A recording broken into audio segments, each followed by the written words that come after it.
बिस्मिल्लाहिर्रहमानिर्रहीम, अस्सलाम वालेकुम and very good morning. Espresso में आपको खुश आमदीद कहेंगे। ये हैं इमरान हसन और ये है अमला हसन, और हो भी कौन सकता है। उम्मीद के साथ कि आप खैरियत से हैं, ठीक ठाक है, नए दिन का आगाज कर चुके हैं। It's Monday, a brand new day of the week. इस उम्मीद के साथ कि खैरियत से शुरू हुआ है भाई। हमारी बहुत सारी बेस्ट विशेस आपके साथ हैं। अल्हम्दुलिल्लाह। एक तो सुबह हमारी अच्छी हुई, वैसे ही कि अल्लाह ने एक नया दिन हमें नसीब किया, और उसके साथ साथ बेहतरीन बात यह कि मौसम अच्छा हो, मौसम अच्छा हो गया। और आज ज्यादातर लोगों की छुट्टी है, आपको पता है। आज ये खूबसूरत दिन है। आपने मुझे चाय भी पूरी नहीं पीनी थी इस बात के ऊपर, मुझे फौरन से बोलना पड़ गया। बहुत खूबसूरत दिन इसलिए भी कि रोड्स बड़ी क्लियर है इस्लामाबाद और लाहौर की इनफैक्ट। और उसकी वजह ये है कि बहुत सारे लोग आज दफ्तर में नहीं है। अच्छा, पहले मुझे लगा सिर्फ बैंक्स का हॉलीडे है। नहीं, स्कूल्स कॉलेजेस ओवरऑल छुट्टी है। It's very nice. मजदूरों का आलमी दिन है, लेकिन जिनके लिए ये छुट्टी है आज उनकी छुट्टी नहीं है। तो ये मजदूरों का आलमी दिन है। जैसे मजदूरों की बात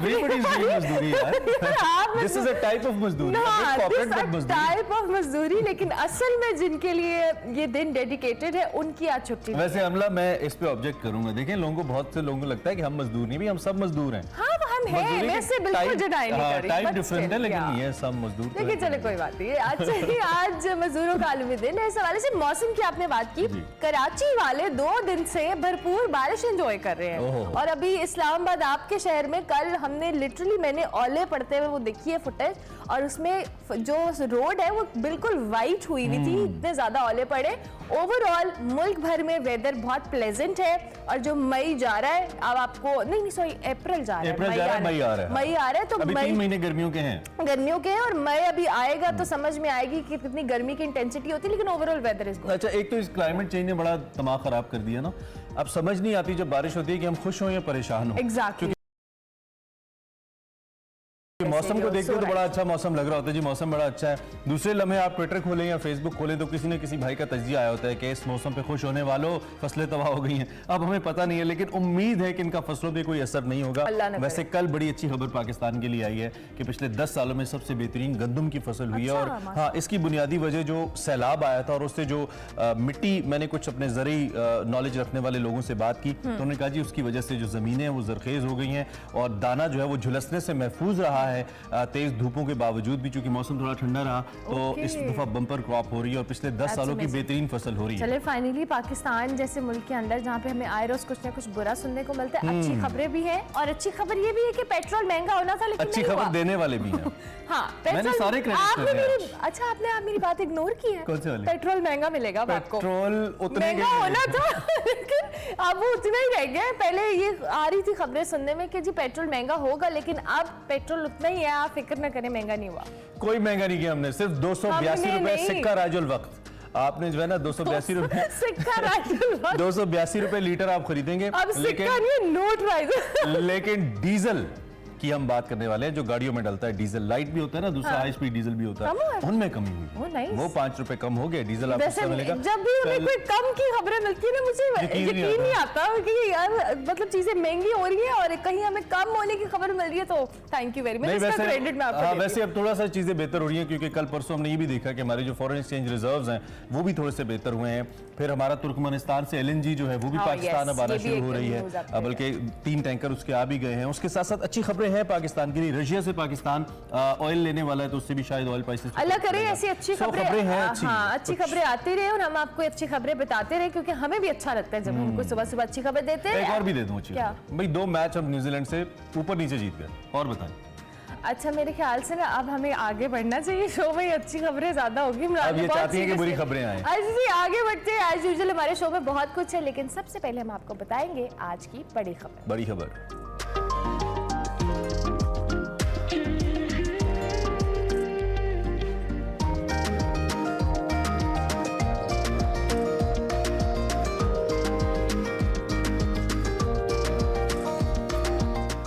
बिल्कुल जी, बड़ी खबर में आपको मुल्क की जो सियासी बहरान है उसके हल के लिए कोशिशें जारी हैं। मुतफ़िका इलेक्शन के लिए हुकूमत और तहरीक इंसाफ के दरमियान जो मुज़ाकरात हैं वो जारी हैं। इब्तिदाई राउंड खुशगवार मूड में हुआ, जो कि इटसेल्फ एक मौजा है, क्योंकि मुज़ाकरात का अच्छे मूड में होना और तहरीक इंसाफ का और हुकूमत का होना ये भी एक अच्छी बात है।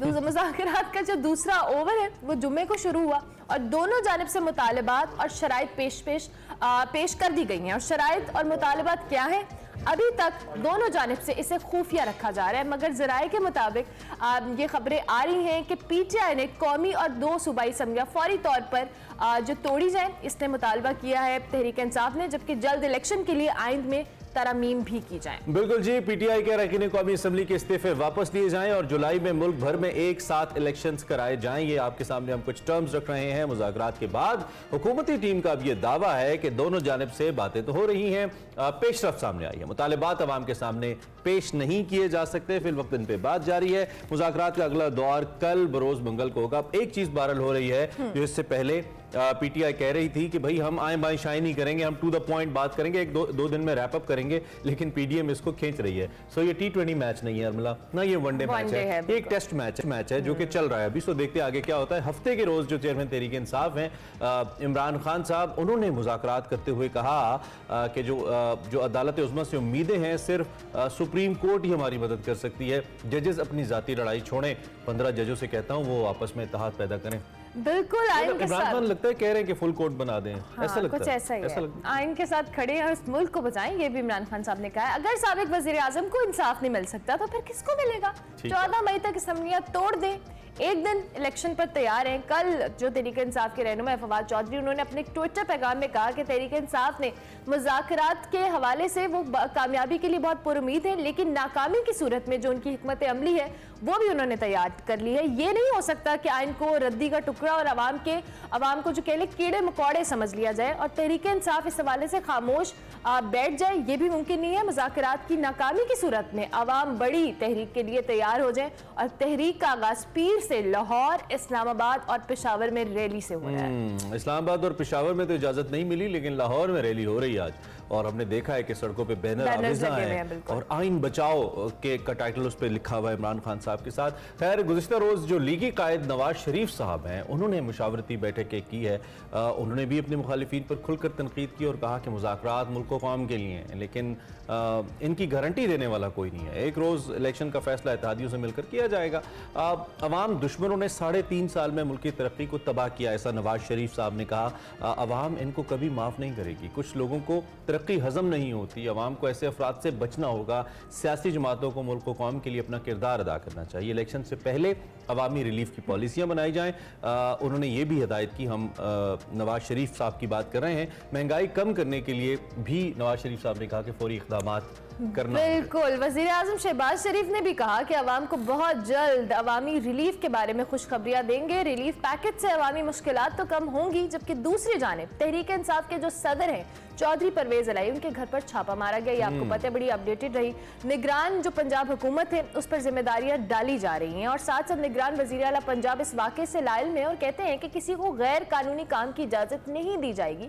ये जानकर अफसोस हुआ कि टीम चौधरी परवेज अलाई को बात करने के बाद कह रहे हैं बिल्कुल गिरफ्तार करने गई, लेकिन चौधरी शुजात के घर पर दावा बोल दिया गया, जिसमें चौधरी सालिक हुसैन जख्मी हो गए। मैं मदीना में हूँ, ऐसा कहना था मोहसिन नकवी साहब का, और कहा कि तमाम तफसीलात हासिल कर रहा हूँ, कानून को अपना रास्ता अख्तियार करना चाहिए। अब यहाँ पे जी सवाल ये होता है कि तहरीक इंसाफ की रैली हो, परवेज अलाई के घर पे छापा हो, क्या मुज़ाकरात को मुतासिर करेगी ये सारी सूरत हाल, और क्या जो मुल्क में इस वक्त बहरान जारी है वो हल हो पाएगा या नहीं? दिस इज सवाल। हमारे इम्तियाज गुल साहब मौजूद है, सीनियर तज्जियाकार, उनसे हम सूरत हाल लेंगे। उनके शहर का मौसम तो बदला है, थोड़ा बेहतर है, सियासत का मौसम नहीं बदला है। और गुल साहब, इन सारी बातों के बावजूद जो हम कर रहे हैं ना, कल ख्वाजा आसिफ साहब ने तो जिसे कहते हैं लंका ही ढा दी। वो कहते हैं कि इमरान खान साहब जल्दी से जल्द से शुरू करें, मुज़ाकरात से हमारी जान छूटे। ऐसा लगता है कि नीयत नहीं है मुज़ाकरात के ऊपर कुछ पेशरफ्त होने की, और शायद ये फेवर में जा रहा है इस वक्त उन जमातों की जो नहीं चाहती कि इंतखाबात हों। ये जो मुज़ाकरात का अमल है, चूंकि बार एक अदालती जो एक हुक्मनामा था वो भी पूरा हो रहा है। गुल साहब, योर एनालिसिस ओवरऑल सिचुएशन हमने बयान की। जी अस्सलाम वालेकुम। मैं मजदूर के ऊपर भी में मजदूरी आप खुद बैठे हुए हैं, बड़ा अच्छा मौसम है और बस इसीलिए अभी हम कहीं बाहर निकल रहे हैं, लेकिन चूंकि आप लोगों ने रिक्वेस्ट की थी तो मैं ठीक है आपसे आ लेते हैं। अच्छा, तो जनाब, बुनियादी मसला ये है कि जिस मुल्क में बेशर्मी, मुनाफकत, झूठ, डिसेप्शन का दौरा हो, तो उसमें फिर हम यूं ही चेमेगोइयां करते रहेंगे, स्पेकुलेशन करते रहेंगे। अब आपने वो बात की ना कि अवाम अब माफ नहीं करेंगे। वाकई अवाम उन लोगों को माफ नहीं करेंगे जिन्होंने सिर्फ अपनी शेरवानियां और टाइटल वजीर और वजीर आजम के टाइटल लेने के चक्कर में इस मुल्क को एक संगीन तरीन इक्तिसादी और आईनी बहरान से दो चार कर दिया है। इस वक्त तमाम तर इकोनॉमिस्ट हैं, मईशतदान हैं, उनको आप इकट्ठा कर लें तो वो सब ये मानते हैं कि इस वक्त पाकिस्तान जिन हालात से गुजर रहा है वो कीमत है जो सियासी तब्दीली की अवाम अदा कर रहे हैं। यानी जो मुश्किलात आई हैं उसमें डबल ट्रिपल इजाफा हुआ है महज इस वजह से कि एक हुकूमत चल रही थी, उस हुकूमत को गिराने के लिए वो फौज के साबिक सरबराह ने इन लोगों के साथ मिलके हुकूमत हटवा दी, जो मर्जी करें। सो अब इसका नतीजा क्या हुआ है? दो नतीजे हैं। अवाम तो चले बेचारे गरीब मजबूर हैं, बेबस हैं। इन गुज़िश्ता एक साल के वाक़यात की वजह से पाकिस्तान के ऊपर बैरूनी ममालिक का, बैरूनी दोस्तों का भी एतमाद उठ गया है।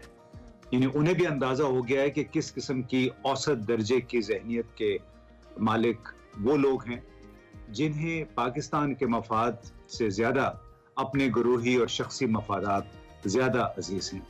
और उसका सबसे बड़ा जो इंडिकेटर है वो ये है कि हम चूंकि गैर मुल्की दोस्तों से, डिप्लोमेट से मिलते रहते हैं, वो ये कहते हैं कि कैसे हो गया है कि कल तक जो वजीर आजम था वो 155 केसेस उस पर बना दिए गए, वो दहशतगर्द भी हो गया है, वो तौहीन अदालत का मुर्तकिब हो गया, वो टेररिस्ट भी हो गया है, वो बागी भी हो गया है।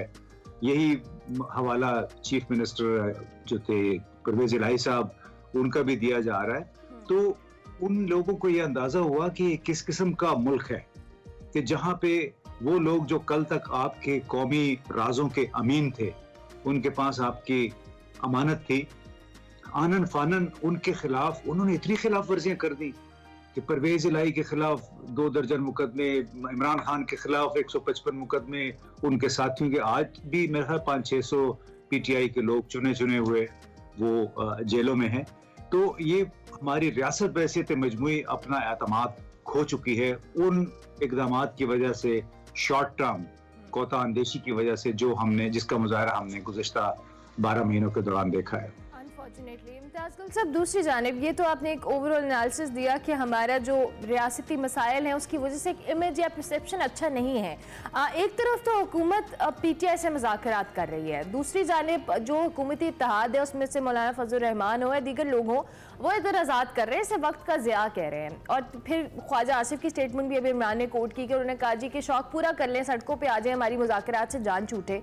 तो ये तो नॉन सीरियसनेस है, या तो फिर वाकई वक्त का ज़िया ही हुआ कि अगर एक तरफ आप लोग मुज़ाकरात की पेशगोई कर रहे हैं, दूसरी जानिब आप इलेक्शन कराने को तैयार नहीं है। So how do you see कि ये हुकूमती स्टांस ये सिर्फ स्टेटमेंट्स की हद तक है या वाकई इन लोगों का जो कह लें एक अंदाज़ा नहीं है या इन लोगों का नीयत नहीं है मुज़ाकरात को किसी अच्छे नोट के ऊपर एंड करने की? देखिए, हुकूमत इनके पास है और बड़ी एक वाज़ेह तकसीम है मुस्लिम लीग के अंदर भी। नवाज शरीफ, ख्वाजा आसिफ, ये सब और मरियम सफदर वो एक ही कैंप में हैं और इनकी मकदूर कोशिश है कि इंतखाबात ना हो, क्योंकि इन्हें मालूम है कि इंतखाबात में बहैसियत मजमूई इनकी पार्टी के साथ पंजाब में क्या होना है। दूसरी तरफ कुछ लोग हैं जिनको अभी ख्याल आया और रेवोल्यूशनरी बन गए हैं, शाह खान अब्बासी साहब, मिफ्ता इस्माइल साहब जैसे, उनका ये ख्याल है कि मौजूदा निज़ाम, ये 2 दिन पहले भी उन्होंने कहा दोनों साहबान ने मिलकर कि ये मौजूदा निज़ाम पाकिस्तान के मसाइल हल नहीं कर सकता। और कम से कम इस बात पे चले खुशी करनी चाहिए, खुशी का इजहार करना चाहिए कि हुकूमत से बाहर आने के बाद और इक़्तिदार से ज़रा से दूर होने के बाद उनको एहसास हुआ कि जो इक़्तिदार में रह के इन्होंने जो इमरान खान पे और अपने दूसरे सियासी मुखालिफिन पे इल्ज़ामात लगाए, बुरी गवर्नेंस के, पेट्रोल की प्राइस कीमतें बढ़ाने में और मालूम नहीं क्या क्या इल्ज़ामात इन दोनों ने लगाए। अब कम से कम इस बात पे खुशी है कि इन्होंने एतराफ़ किया कि वो जो इल्ज़ामात लगा रहे थे वो दरअसल निज़ाम की खराबी है, वो किसी एक फ़र्द की नहीं है। वो निज़ाम जो कि इन जैसे लोगों, जो बड़े बड़े हुक्मरान घराने हैं, उनकी वजह से ख़राब हो गया है, अवाम के खिलाफ चला गया है, पाकिस्तान के हक में वो अच्छा साबित नहीं हुआ। तो मिफ्ता इस्माइल साहब हों या शाह खान अब्बासी साहब हों या मुस्तफ़ा नवाज कोकर, वो यही रोना रो रहे हैं वो रोना जो कि हमारे जैसे लोग बड़े माहिरीन इक्तिसादियात बड़े अरसे से कह रहे थे कि जब ये मौजूदा निज़ाम पाकिस्तान के मसाइल हल करने वाला नहीं है, और ये जो अभी भी जो आप बयानात सुन रही हैं, चाहे वो साद रफीक है, चाहे ख्वाजा आसिफ हैं, चाहे मरियम औरंगजेब है, मैं तो हैरान हूँ कि इनको कोई एहसास नहीं है कि ये जब मुल्क से बाहर जाएंगे तो लोगों को फेस कैसे करेंगे। रैशनल जस्टिफिकेशन क्या दे सकते हैं? कोई इनसे ये पूछे कि साल 14 महीने पहले तो बड़ा क्लियर हो गया था कि दुनिया इक्तिसादी बहरान की तरफ जा रही है और अब पाकिस्तान जैसे मुल्क मजीद मसाइल में घिर जाएंगे, तो फिर आप लोगों को क्या सूझा कि आप इमरान खान को आपने उसके खिलाफ अदम-ए-एतमाद का वोट। गुल साहब, इलेक्शन की तरफ सारी जमातें तो अब मसरूफ हो गई हैं, आपने भी चूंकि जाना है, मैं चाहता हूँ एक सवाल आपसे पूछ लूँ। ये मेरा बीइंग पाकिस्तानी बड़ा प्राइम कंसर्न है और ये सभी सियासी जमातों से है, वो जमातें जो इस वक्त हुकूमत में हैं और वो जमातें जो हुकूमत में नहीं हैं या हुकूमत में रह चुकी हैं। कोई मंशूर हमें नहीं दे रहा है, हमें सब कह रहे हैं कि हम मसले का हल है, लेकिन किसी भी जमात समेत ना हुकूमती ना गैर हुकूमती या अपोजिशन कोई हमें हल नहीं दे रहा है कि ये रोड मैप है, मैं इस तरीके से आके पेट्रोलियम प्राइसेस को कम करूंगा, मैं ऐसे फॉरेन एक्सचेंज रिजर्व्स को बेहतर करूंगा। तो क्या आप बीइंग पाकिस्तानी मुतमईन है इस पॉलिटिकल कैंपेन से जो बाकी सभी पार्टीज कर रही हैं और सभी की जो जलसे का 70% होता है वो दूसरे के ऊपर खाक उछालने के ऊपर होता है, वो दूसरे की किरदार कुशी कर रहा होता है? How you see this? देखिए, आपको मेरी दिमागी सेहत पे शक करना चाहिए अगर मैं इस सूरत हाल से खुश हूँ तो। क्योंकि हमारी सियासी जमातों के पास मंशूर अगर हों भी, वो कागज के ऊपर आपको बेहतरीन एक मंशूर बना के दिखा भी देंगे। असल शुरू होता है जब मंशूर पे अमल दरामद उन्होंने अमल दरामद के वक्त फिर उनकी मसलहतें, अपनी शख्सी मसलहतें, ग्रोही मसलहतें आड़े आ जाती हैं, फिर पॉपुलिज्म हो जाता है। यानी जो लोग उछल के हमें कह रहे हैं कि ऑरेंज लाइन चीन ने पाकिस्तान को तोहफा दिया है, मैं मिसाल एक दे रहा हूँ, ये 1 अरब और 55 करोड़ डॉलर का ये मंसूबा है जो हमें कर्ज मिला हुआ है, और वो कर्ज हम सारी उम्र अभी तक नहीं उतार सकेंगे। लेकिन वो साहब जिन्होंने लिटरली, मैं आपको बताता हूँ, ऐनी शाहिद हैं उसके कि मिन्नतें कर करके उन्होंने चीनी हुकाम से और फिर सदर शी जिनपिंग से कहा कि हमें ऑरेंज ट्रेन चाहिए, तो उन्होंने कहा चले हम आपको ये तोहफा दे देते हैं, लेकिन उस तोहफे की कीमत महज एक पेशावर मेट्रो है वो भी 92 अरब में बनी है जी, ये भी अभी ताज़ा तरीन रिपोर्ट ही आई है, और वो भी एशियन डेवलपमेंट बैंक का सारा कर्ज है, तो कसर दूसरी तरफ से भी बाकी नहीं रही। कहने का मतलब ये नहीं कह रहे, देखिए जी, उसको किसी ने ये नहीं कहा था कि ये तोहफा है, वो किसी ने यहाँ पूरी पाकिस्तान को ये बताया जा रहा है कि ये 1 अरब और 55 करोड़ डॉलर का कर्जा है ये, ठीक है जी। और इस किस्म के बड़े अच्छे मंसूबे हैं, मतलब दुनिया बड़े बड़े शहरों में इस तरह के होते हैं, लेकिन सवाल ये होता है कि किस कॉस्ट पे। तो आप वैसे तो मजमूई जो मैं बहस या को नुक्ता गोश गुजार आपके कर रहा हूँ, वो ये है कि जिस अंदाज में इन लोगों ने हुक्मरानी की है उसमें मंशूर जो है वो फिर सानवी हैसियत इख्तियार कर लेते हैं, भूल जाते हैं, वो सियासत की नजर हो जाती है। थैंक यू वेरी मच इम्तियाज़ गुल साहब, आप हमारे साथ मौजूद थे। हमें तहरीक इंसाफ के सीनियर रहनुमा शाह महमूद कुरैशी साहब ने भी ज्वाइन किया। शाह साहब, बहुत शुक्रिया कि आपके वक्त। हम ज़रूर चाहेंगे कि आज से जो लाहौर के अंदर कैंपेन शुरू होने जा रही है तहरीक इंसाफ की, और इसके साथ साथ वैसे भी हम मुज़ाकरात के हवाले से भी ज़रूर बात करेंगे। कैंपेन को लेकर क्या उम्मीदें हैं आप लोगों की, और सेकेंडली जो मुज़ाकरात हो रहे हैं हुकूमत के साथ, उस पर बहुत सारी मुख्तलिफ स्टेटमेंट्स भी आ रही हैं हुकूमती जो वज़रा हैं उनकी जानिब से। कोई कह रहे हैं कि जी जलसों का शौक पूरा कर लिया जाए और उसके बाद हमारी मुज़ाकरात से जान छोड़ जाए। तो आपको लगता है कि तहरीक इंसाफ जिस सीरियसनेस के साथ कर रही है मुज़ाकरात, क्या उनको उसी तरह से रिस्पॉन्स मिल रहा है हुकूमती इत्तेहाद की जानिब से? देखिए, हुकूमती इत्तेहाद तकसीम है, उनमें यकजहती नहीं है। मुज़ाकरात के मामले में वो तकसीम है। मौलाना फजल रहमान हो और मुस्लिम लीग नून का एक बहुत बड़ा धड़ा मुज़ाकरात के खिलाफ है, और एक धड़ा जिसकी नुमाइंदगी सादकार कर रहे हैं और या साद रफीक कर रही हैं, वो मुज़ाकरात को आगे लेकर चलना चाहता है। इसी तरह उनके जो PDM के सदर हैं मौलाना फजल रहमान, वो मुज़ाकरात के सख्त खिलाफ है, वो नहीं चाहते कि मुज़ाकरात से बात आगे बढ़े जी, और पीपल्स पार्टी चाहती है कि मुज़ाकरात से बात आगे चले। तो ये अब उनकी अंदरूनी तकसीम है जिसका इलाज हमारे पास नहीं है, ये तो करना है हुकूमत वालों ने। हम दयानतदारी से बैठे हैं कि मामला अगर सुलझ सकते हैं तो हम सुलझाएं। हम क्या कह रहे हैं? हम कह रहे हैं मुल्क को इंतखाबात की जरूरत है, और जो हमारी 2 नशिस्तें हुई हैं उस पर इत्तफाक हुआ है कि इंतखाबात तो होने हैं और सब इत्तफाक इंतखाबात पर मुत्तफिक हैं, लेकिन कब होने हैं उस पर एक हमारा नुक्ता नजर है, एक उनका नुक्ता नजर है। मैंने तहरीक इंसाफ का नुक्ता नजर पेश कर दिया है। हुकूमत ने मोहलत मांगी थी, उन्होंने कहा था आप एक जमात हैं, हम 13 का टोला है, हमें मशावरत करनी पड़ेगी, हमारे यहाँ अभी यकजहती यकसुई नहीं है, हमें मोहलत दीजिए। हमने उनको मोहलत भी दे दी, 2 दिन का वक्फा कर दिया। अब कल हमारी अगली नशिस्त होनी है। जो मैं समझता हूं आप भी इस शतरंज के बहुत पुराने खिलाड़ी हैं और के सामने भी आपके पुराने कोलीग्स भी मौजूद हैं। इनफैक्ट सबके साथ ही आपका एक पुराना वर्किंग रिलेशनशिप भी है। बॉडी लैंग्वेज क्या बता रही है आपको? आपके सामने जो लोग बैठे हैं, what actually they think, are they up to have a result और व्हाट? देखिए, हमारी बॉडी लैंग्वेज तो बिल्कुल क्लियर है। हम तो एक रिजल्ट ओरिएंटेड मीनिंगफुल डायलॉग के लिए आए हैं।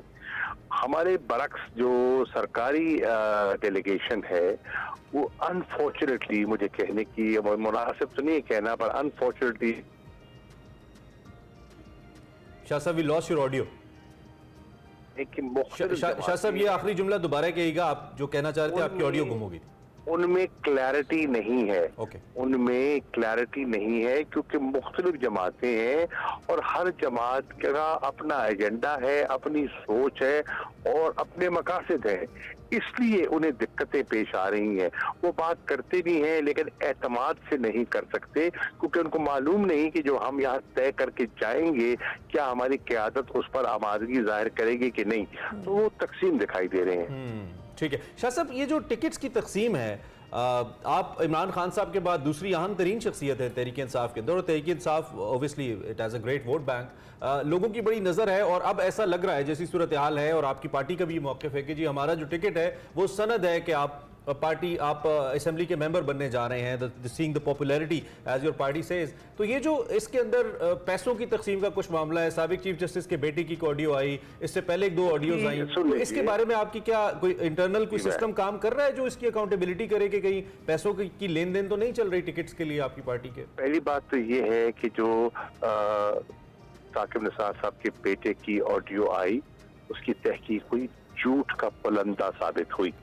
देखिए, एक प्रोपेगेंडा किया जा रहा है और सरकार के पास वसाइल है प्रोपेगेंडे को हवा देने के लिए, लेकिन हमने कभी इसकी इजाजत नहीं दी। मैं आपको मिसाल देता हूँ, कुछ लोगों ने, हमारे लोगों ने पैसे पकड़े।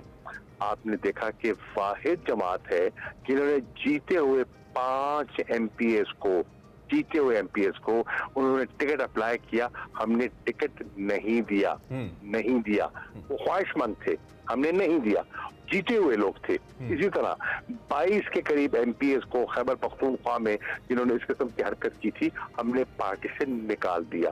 अब भी कोई ऐसा केस अगर साबित हो जाता है कि उसने पैसे दिए हैं या किसी ने पैसे पकड़े हैं, तो उसकी इंक्वायरी होगी, उसकी इस। अच्छा शाह साहब, मेरे पास टाइम कम है, एक आखिरी सवाल इसका जवाब देते जाएं। नहीं है, ऐसे लोगों की कोई गुंजाइश नहीं है PTI में। ठीक है, अब ये जो मुज़ाकरात का अमल है, क्या कुछ ऐसे निकात भी हैं जिसपे दोनों अतराफ मुत्तफिक हो चुके हैं, आगे बढ़ चुके हैं, जिसको आप पब्लिकली बता पाए हमें कि इन पे इत्तफाक हो गया है? अब ये जो 1-2 नुकात है जिस पे बात हो रही है। जी हैं, बिल्कुल है, लेकिन मैं तफसील में जाना मुनासिब नहीं समझूंगा। बहुत से नुकात पर इत्तफाक है। अच्छा। और पेशरफ्त हुई है। अब डिपेंड करता है कि हुकूमत के पास कोई माकूल जवाब है। हमने प्रपोजल दिया था तो बात आगे बढ़ पाएगी, और अगर हुकूमत ने कोई माकूल जवाब न दिया तो फिर हम सुप्रीम कोर्ट पे अपना मौक़िफ़ पेश कर देंगे। ठीक है शाह साहब, बहुत शुक्रिया। Have a good day sir, thank you very much, आपने हमें ज्वाइन किया। महमूद कुरैशी साहब, साबिक वज़ीर ख़ारिजा और तहरीक इंसाफ के आम रहनुमा, हमारे साथ मौजूद। अभी हम ब्रेक लेंगे, ब्रेक के बाद वापस आएंगे। आप देखते रहिए एक्सप्रेस।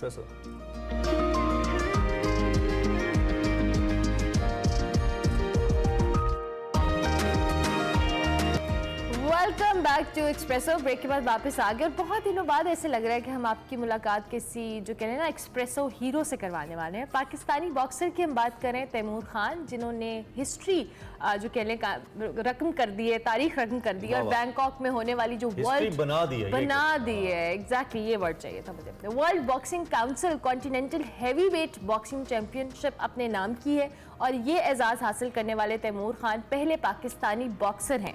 तैमूर खान ने जी हरीफ जो बॉक्सर हैं, अब इनका नाम बड़ा मुश्किल है, मुझे नहीं पता, चोमपोप पानिया, हाँ, उनका दूसरे ही राउंड में जमीन बोस करके ये टाइटल हासिल किया और अब तक 7 मुकाबलों में नाकाबिले शिकस्त रहे हैं और इसके अलावा तैमूर खान को एशियन चैंपियन होने का एजाज भी हासिल है। क्या बात है भाई, अनबीटन तैमूर द चैंपियन हमारे साथ इस वक्त मौजूद हैं और एक्सक्लूसिवली हमारे साथ मौजूद है all the way live from Bangkok, right? Yes Taimur, thank you very much for joining. यार आपने तो कमाल कर दिया, मतलब विजुअल्स इतने जबरदस्त हैं, फाइट कितनी थ्रिलिंग होगी, कैसे तैयारी की, कैसे यहाँ तक पहुंचे, थोड़ा सा बताइए हमें। कंपटीशन या चैंपियनशिप को लेके कैसे, हाँ, जज्बात क्या आपके, से व्हाटएवर यू वांट।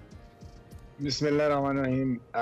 मैं तो तकरीबन थाईलैंड में 2 महीने से यहाँ पर ट्रेनिंग कैंप में था और यहाँ पर मेरी ट्रेनिंग थी, क्योंकि मेरी जो लास्ट फाइट थी वो दुबई में होनी थी, लेकिन वो कुछ वजूहात की वजह से कैंसिल हो गई। तो फिर मेरी ट्रेनिंग कैंप के साथ साथ जो है मेरी अनाउंसमेंट हो गई कि मेरी अभी ये जो है, मेरे प्रमोटर ने मुझे कहा कि आप WBC के लिए अभी फाइट कर रहे हैं।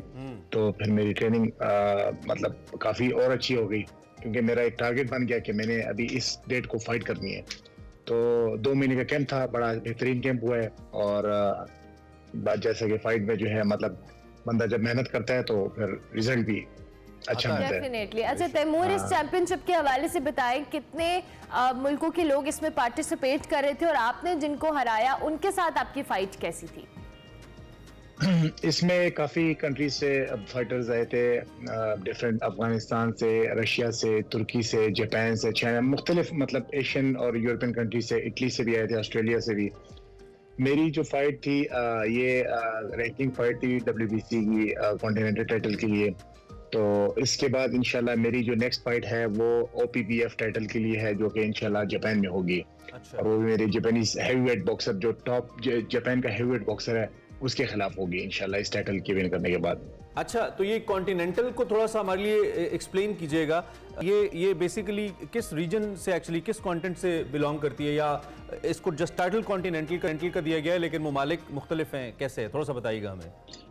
इसमें अब जैसे कि आप देख सकते हैं कि इसमें मुख्तलिफ ऐसे यूरोपियन कंट्रीज के भी इसमें फ्लैग्स लगे हुए हैं। ये एक तरह से इंटर कॉन्टिनेंटल टाइटल होता है, मतलब आप जो इसमें ऑस्ट्रेलिया से लेके फिर जापान और अर्मीनिया, अजरबैजान, काजाकिस्तान, रशिया, ये सारे मतलब पूरे दराज़े में एशिया और साथ में यूरोपियन जो यूरेशियन जिसे कहते हैं हम, जो एशिया के साथ करीब करीब है, वो सारे ये मतलब इंटर कॉन्टिनेंटल टाइटल के नाम से ये। अच्छा तैमूर, ये बताएं जिनके साथ अब नाम हमें उनका जरा सही क्लियरली बता दें कि उनका नाम क्या था, मुझे तो नाम में कंफ्यूजन चल रही है।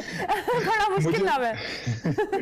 मुझे भी बस सिर्फ उनका फर्स्ट नाम आता है पन्या हाके, मुझे भी बस ठीक है, पन्या के साथ अपनी फाइट को बताएं ना कैसी थी। तैमूर खान को सिर्फ उनका चेहरा नजर आ रहा था और पॉइंट्स नजर आ रहे थे, नाम उनके साथ आपकी कैसी फाइट थी, क्या आपकी क्या टेक्निक थी जिसने उनको हराया और आपने टाइटल अपने नाम किया? जो मेरा जो ओपोनेंट था वो काफी एक्सपीरियंस था। ये हमारी जो फाइट थी, मतलब एक तरह ये एक नया वेट निकला है, WBC ने ब्रिजर वेट निकाला है जो हैवी वेट और उसके दरमियान में है, मतलब क्रूजर वेट के। मतलब अगर एक फाइटर है उसका 95 किलो है और मतलब दूसरे ओपोनेंट का 105 किलो, तो वो दोनों आपस में फाइट कर सकते हैं। एक तरह से हैवी वेट उसमें कहलाया जाता है, ब्रिजर वेट के नाम से। ठीक है। तो मुझे जब मेरे ओपोनेंट के बारे में पता चला, क्योंकि मैंने जब उसका बॉक्सरिंग पे रिकॉर्ड देखा तो काफी एक्सपीरियंस फाइटर था, मतलब उसने मैं ऐसे कहूंगा कि जब मैंने बॉक्सिंग स्टार्ट की थी तब से उसने वहाँ वो प्रोफेशनल बॉक्सिंग खेल रहा था। अच्छा। तो हाँ, काफी एक्सपीरियंस है। ये बेसिकली फेडरेशन खुद डिसाइड करती है या आप ओपोनेंट से, आपकी जो टीम है या आपकी जो बैक एंड लोग हैं वो राब्ता करते हैं, ये कैसे होता है, बाउट फिक्स कैसे होता है? मेरे जो यहाँ पर प्रमोटर हैं, ब्रिको नाम है उनका, तो वो सारे कुछ मैनेजमेंट मेरी वो करते हैं कि अभी वो मुझे बताएंगे कि आपने नेक्स्ट फाइट कहाँ करनी है, वो सारा कुछ, वो सारा प्रमोटर टू प्रमोटर ये सारा एग्रीमेंट होता है। अच्छा। फाइटर खुद कुछ भी नहीं होता, फाइटर को सिर्फ ट्रेनिंग और फाइट करना होता है। बाकी सारा जो मैनेजमेंट है वो प्रमोटर और मैनेजर। पैसे वगैरह भी मिले हैं कुछ अच्छे इस फाइट से? बस जी अल्हम्दुलिल्लाह अच्छा हुआ है। ठीक हो गया, जबरदस्त। Thank you very much Taimur. In the end कुछ भी कहना चाहें हमारे देखने वालों को, अपने को मैसेज देना चाहें, आपने इतना जबरदस्त चैंपियनशिप में पाकिस्तान का नाम रोशन किए, एनीथिंग यू वांट टू से? बस मैं तो यही कहूँगा कि जैसे मुझे पूरे कौम ने मुझे काफ़ी सपोर्ट किया है और काफ़ी दुआएं और स्टिल अभी तक मुझे मैसेजेस वगैरह आ रहे हैं, तो मुझे ऐसी मोटिवेशन और ऐसी दुआएं जो है आगे मेरी आने वाली अपकमिंग फाइट के लिए चाहिए होंगी। यही वो चीज़ होती है जो इंसान को जो है मतलब एक एजाज़ बख्शती है कि यार आपके पीछे एक पूरी कौम खड़ी है। तो ये आजकल जो मेरे साथ मुझे इस तरह मैसेज और मेरी जो दुआएं मेरी फाइट से पहले हुई थी, तो ये मेरे लिए एक बहुत प्राउड मोमेंट था और इंशाल्लाह मैं उम्मीद करता हूँ कि आने वाली मेरी फाइटों में भी ऐसे ही और होगा पाकिस्तान के झंडे को और हम लोगों को इस चीज़ पे फख्र है कि आप जैसे बच्चे बेटे पाकिस्तान के वो पाकिस्तान का नाम दुनिया में बुलंद करते हैं। हालांकि आपके पास वसाइल नहीं है, हमें मालूम है, मुश्किल से आप लोग जाते हैं। इन दी एंड तैमूर, हमारी एक रिवायत होती है कि आप अपना जो पोज होता है, the way you make the punch, मेरा तो मुक्का भी इतना छोटा है शायद नजर ही नहीं आएगा, प्लीज हमें बना के दिखाइए कैसे आप करते हैं। We want the punch. Yes, जबरदस्त, जबरदस्त। Thank you very much Taimur, बहुत शुक्रिया and we wish you a very best of luck. आप इसी तरह से कामयाबी के झंडे गाड़ते रहें और पाकिस्तान का नाम रोशन करते रहें। तैमूर खान हमारे साथ मौजूद थे, उनसे हमने आपकी मुलाकात करवाई। प्रोग्राम में आगे बढ़ते हैं जनाब, और अब हम वेदर की बात कर लेते हैं। वेदर की बात कर लेते हैं। कुछ खास खबरें अच्छी बलूचिस्तान से नहीं आ रही हैं। ताकतवर मगरबी हवाओं के जेर असर इस वक्त मुल्क का बहुत सारा इलाका है और इससे बारिशों का सिलसिला जारी है। और बलूचिस्तान के बारे में एक बार फिर कुछ तूफ़ानी बारिशें यहाँ पे हुई हैं। ज़ियारत, कल्लात, पशीन, खानजोई, बोस्तान, कुचलाक और लोरा लई का जो इलाका है, यहाँ पे जो खास तौर पे नशेबी इलाका है, रमला, ये वो सीन्स हैं शायद जो आप कह रही थी कि बहुत सारे ओले पड़े और बलूचिस्तान में भी ऐसा हुआ है। इस वक्त दकी कोहलू समेत बोलान में यालाबारी हुई है। बोलान में पिंजरा पुल को नुकसान पहुंचा है। उम्मीद है कि मैं ठीक नाम पढ़ रहा हूँ। ज़मीनी राब्ते यहाँ पे जो है वो मुनक़ता हो गए हैं और 5 से ज़ायद अफराद जो है, रमला प्लीज हैंडल दिस। बिल्कुल, 5 से ज़ायद अफराद के जाँ बाग होने की इतलात भी आ रही हैं। दूसरी जानिब हमने कराची के हवाले से भी बताया था कि लयारी, बल्दिया, भादराबाद में भी बारिश हुई है, मौसम अच्छा हुआ है। लाहौर के भी अक्सर इलाकों में सूरज और बादलों की आंख मचोली का सिलसिला जारी है। महकमा मौसमियात के मुताबिक जी आइंदा मजीद 3-4 रोज़ में ये सिलसिला जारी रहेगा। जबकि बलूचिस्तान और कराची की जो ताज़ा तरीन सूरत हाल है उस पर हम बात कर लेते हैं। हमारे नुमाइंदगान हमारे साथ मौजूद हैं। कोयटा से हमें मोहम्मद अकरम ज्वाइन करेंगे और उसके साथ साथ आफ्ताब खान हमारे साथ कराची से मौजूद होंगे। थैंक यू वेरी मच, आप दोनों का बहुत शुक्रिया। सबसे पहले मोहम्मद अकरम, आपकी जानिब आते हैं। बलूचिस्तान से कुछ अच्छी खबरें नहीं आ रही हैं, 5 अफराद के जाँ बाग होने की भी इतलात आ रही हैं। क्या ताज़ा तरीन सूरत हाल है आपके पास? वेदर के हवाले से हमारे देखने वालों को बताइएगा। जी हाँ जी, बिल्कुल ऐसा है। जिस तरह से महकमा मौसमियात ने तकरीबन माह मुक़द्दस में कहा था कि जो है पेशनगोई की रही कि ईद के बाद से कोयटा समेत बलूचिस्तान के मुख्तलिफ इलाकों में, मैदानी और पहाड़ी इलाकों में एक मगरबी तूफ़ानी हवाओं का सिलसिला, बारिशों का सिलसिला दाखिल होगा। तो उसके मुताबिक जो ईद के बाद से ही वक्फे से कोयटा समेत शुमाली बलूचिस्तान के मैदानी और पहाड़ी इलाकों में तूफ़ानी बारिशों का सिलसिला जारी रहा। गरज चमक के साथ जिन जिन इलाकों में बारिशें हुई वहाँ पर जो है बारिशों ने, यालाबारी ने तबाही मचाई। नशेबी इलाके जो है ज़ेर आब आ गए, नदी नालों में तुग़यानी आ गई।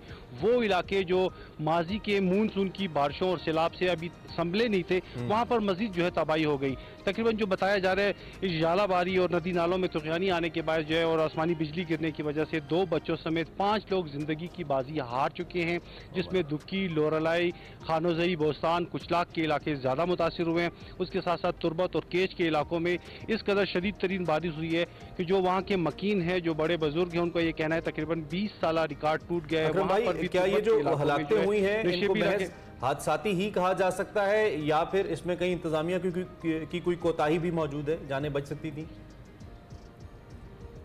जी हाँ जी, बिल्कुल ऐसा है। बिल्कुल ये हादसाती अमवात थी। जिस तरह से जिस आसमानी बिजली गिरने से 2 बच्चे जो है जिंदगी की बाजी हार गए। नदी नालों में तुग़यानी की वजह से जो करीबी आबादी थी, जो ऐसे लोग थे जो खुद को अपने तौर पर रेस्क्यू नहीं कर सके, वो पानी में, रेले में जो है बह गए। ताहम दूसरी जानिब वज़ीर आला बलूचिस्तान ने जो हिफाजती इंतजाम करने के लिए अलर्ट जारी किया था, उसके मुताबिक PDMA के हुकाम ने हैवी मशीनरी। अच्छा मोहम्मद अकरम, आप हमारे साथ मौजूद रहिएगा। अब जब कराची की सूरत हाल में बात कर लेते हैं, आफ्ताब खान हमारे साथ मौजूद है। आफ्ताब साहब, कराची वाले तो इस मौसम के लिए कह लेना तरसते हैं, अच्छा वेदर हो, प्लेजेंट वेदर हो, और आजकल कराची में अच्छा खासा मौसम है और लोग इसको एंजॉय कर रहे हैं। क्या सूरत हाल है कराची के हवाले से? कोयटा से तो कुछ अच्छी खबरें नहीं है। जी बिल्कुल, कराची वालों ने इस मौसम को भरपूर अंदाज में एंजॉय किया और बारिश के दौरान हमें जो है वो शहर की तफरी गाँव पे और इसके अलावा साहिल समंदर पे लोगों की काफ़ी भीड़ भी दिखाई दी। अमूमन जो है कराची में अप्रैल का महीना जो है वो गर्म गुजरता है, लेकिन ये कि 1986 में और इसके अलावा 2013 के दौरान जो है कुछ एक्टिविटीज़ जो है हुई है बारिश के हवाले से, और ये तीसरा हम इसको सिस्टम कह सकते हैं जो कि अप्रैल में जो है उसने 2 रोज़ के दौरान 30 मिलीमीटर तक की बारिशें दी, यानी हफ्ता और इतवार के दौरान, और जिसकी वजह से शहर के दर्जा हरारत की अगर बात करें तो मजमूई तौर पर 2.8 डिग्री दर्जा हरारत जो है वो गिर चुका है। इस वक्त अगर मैं बात करूं तो काफ़ी जो है वो मतला साफ़ है। कल इसी वक्त जो है वो मतलब अबर आलूद था, लेकिन अगर हम इस सिस्टम की बात करें जो कि बलूचिस्तान में दाखिल हुआ और उसके बाद ग्रेजुअली जो है ये फैलता गया देई सिंध के अजला पे और बशमूल कराची, तो उसने जो है वो बारिशें दी है तकरीबन शहर के तमाम इलाकों में। इसमें शहरियों ने जो है वो यालाबारी जो है उसका भी मुशाहदा किया, कल मलीर के इलाकों में यालाबारी हुई। उसके अलावा जो है वो कोसे कज़ा के रंग दिख रहे हैं, ये दूसरा दिन है कि कराची में धनक के रंग जो है वो आसमान पे बिखर रहे हैं, तो वो भी लोगों के लिए बहुत खुशगवार है। यानी अच्छा मौसम खुशगवार होने से लोगों ने उसको एंजॉय किया है। आप दोनों का बहुत शुक्रिया। मोहम्मद अकरम और आफ्ताब खान हमारे साथ थे, कोयटा के हवाले से और कराची के हवाले से बता रहे थे मौसम की ताज़ा कराची में। हाँ, कराची में क्लाइमेट चेंज। अच्छा जी, चले इस हवाले से मजीद हम आपको अपडेट करते रहेंगे। हम एक ब्रेक लेंगे, ब्रेक के बाद वापस आएंगे। आप देखते रहिए एक्सप्रेस।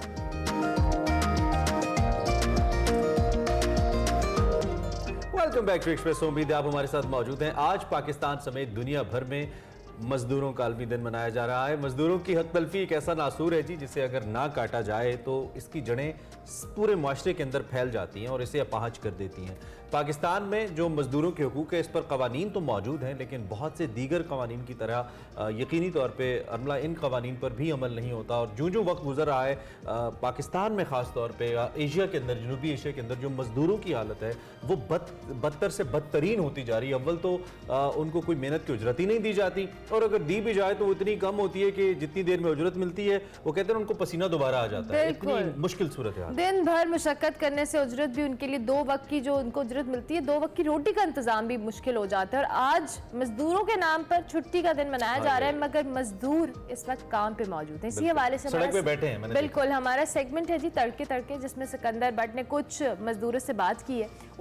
उसमें चूंकि ऑब्वियसली हम अपने इर्द गिर्द खुद भी ऑब्जर्व करते हैं कि जब हम घरों से निकलते हैं तो सड़क के किनारे आपको बहुत सारे मजदूर नजर आते हैं जो कह लें ठेकेदारी को और इस सिस्टम के अंदर काम करने के ख्वाहिशमंद होते हैं, लेकिन अनफॉर्चुनेटली यहाँ पर मजदूरों की तादाद बहुत ज़्यादा है और उनके पास काम बहुत कम है। इसी हवाले से जो सेगमेंट हमारा तड़के तड़के सिकंदर बट गए हैं और कुछ मजदूरों से हमारी मुलाकात करवा रहे हैं, आपको दिखाते हैं।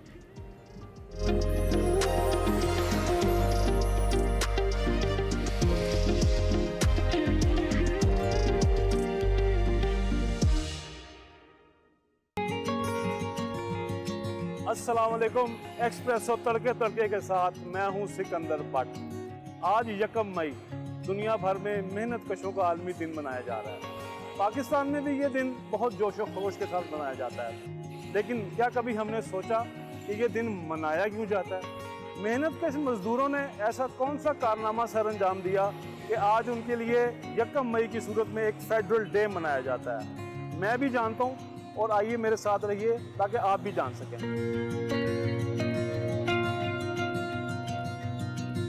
16वीं और 18वीं सदी के दरमियानी 200 साल का पीरियड दुनिया में इंडस्ट्रियल रेवोल्यूशन के टेक ऑफ के लिए रनवे तैयार करने का पीरियड था। इस दौरान लोग सैकड़ों नहीं, हजारों बल्कि लाखों की तादाद में फैक्ट्रियों के साथ मुंसलिक हुए। अस्सलाम वालेकुम। की हाल है हीरो जी? हीरो जी, पूरी दुनिया 1 मई ਦੇ ਇੰਜੋਏ ਕਰ ਰਹੀ ਹੈ ਬਿਸਤਰਿਆਂ ਦੇ ਵਿੱਚ ਤੇ ਤੁਸੀਂ ਕੰਮ ਕਰ ਰਹੇ ਹੋ, क्या ये खुला तजाद नहीं? ਨਹੀਂ, ਅਸੀਂ ਕੰਮ ਕਰਨਾ ਹੈ ਤਾਂ ਸ਼ੌਕ ਨਹੀਂ ਹੈ ਇੰਜੋਏ ਕਰਨ ਦਾ। ਤੁਹਾਨੂੰ ਨਹੀਂ ਪਤਾ लेबर डे ਕੀ ਹੁੰਦਾ? नहीं पता भाई, पता ही नहीं है। नहीं, लेबर को पता ही नहीं है कि लेबर डे होता क्या है। जाने ना जाने, गुल ही ना जाने, बाग तो सारा जाने है।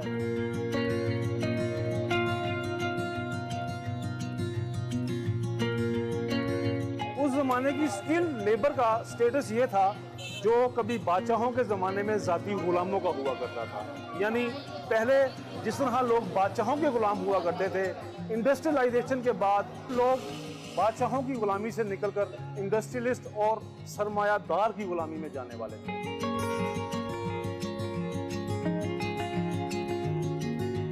लाहौर के मजदूर बड़े हाई क्लास तरीके से 1 मई की छुट्टी मना रहे हैं। ये देखें, एक टोली इधर बैठी हुई है, गप लगा रहे हैं आपस में। एक टोली इधर भी बैठी हुई है, ये भी गप लगा रहे हैं। आज मजदूरों का दिन मनाया जा रहा है, वो मना रहे हैं मजदूर। देखो बैठे ने गप्पा मार रहे हैं, नाले अपना ताश चल रही है तो नाल चाह चल रही है। ਤੁਹਾਨੂੰ ਇਹ ਪਤਾ कि यह दिन मनाया क्यों जाता है? मैंने भी इस गल का इल्म नहीं है कि उस ज़माने में लेबर लॉज या मजदूरों के राइट्स नाम की कोई चीज़ नहीं थी।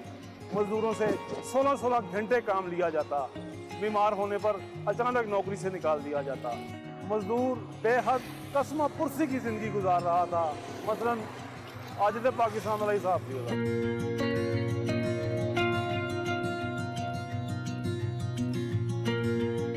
मजदूरों के हकूक़ के लिए फाइट करने वाली तंजीमों के काम में तेज़ी आई और इसी दौरान 1 मई को हे स्ट्रीट स्क्वायर पर दुनिया का पहला मजदूर यूनियन एहतजाज रिकॉर्ड करवाया गया। एहतजाज के चौथे रोज़ वहाँ पर एक बम ब्लास्ट हो गया, जिसमें कई कीमती इंसानी जानें गई। बम ब्लास्ट के नतीजे में पुलिस ने इन्वेस्टिगेशन तेज कर दी। पूरे मुल्क में लाखों और सैकड़ों मजदूरों को उठाकर जेलों में फेंक दिया गया। यही नहीं, 4 मजदूरों को सरेआम तख्ते-ए-दार पर लटकाकर फांसी दे दी गई। तारीख में इस इवेंट को मिसकैरेज ऑफ जस्टिस के नाम से याद किया जाता है। मजदूरों का दिन मनाने हैं असी 1 मई ਨੂੰ। ये क्यों मनाया जाता है? ये जी हाँ जी, मजदूरों का दिन जी हुए तो मजदूरों का दिन ਤਾਂ ਹੀ ਮਨਾਇਆ ਜਾਂਦਾ ना। मजदूरों ने की कीता सी उस दिन? कोई मजदूरी की होनी है ना, होर की कीता। ये बहुत वैलिड पॉइंट है। इनका कहना है कि मजदूरों का आलमी दिन इसलिए मनाया जाता है कि मजदूरों ने तारीख में मजदूरी की थी। हे स्ट्रीट स्क्वायर पर जारी एहतजाज तूल पकड़ गया और यूं एहतजाज के कुछ अरसा बाद पुलिस ने एहतजाज करने वालों पर गोली चला दी, जिसके नतीजे में कई सिविलियंस और एक स्कूल का बच्चा अपनी जान से गया। बच्चे की मौत की खबर दुनिया में जंगल की आग की तरह फैल गई और पूरी दुनिया में काम करने वाली मजदूर यूनियंस ने इस तहरीक का हिस्सा बनने का फैसला कर लिया। यूँ समझ लीजिए कि ये वाकया मंगल पांडे की गोली साबित हुआ।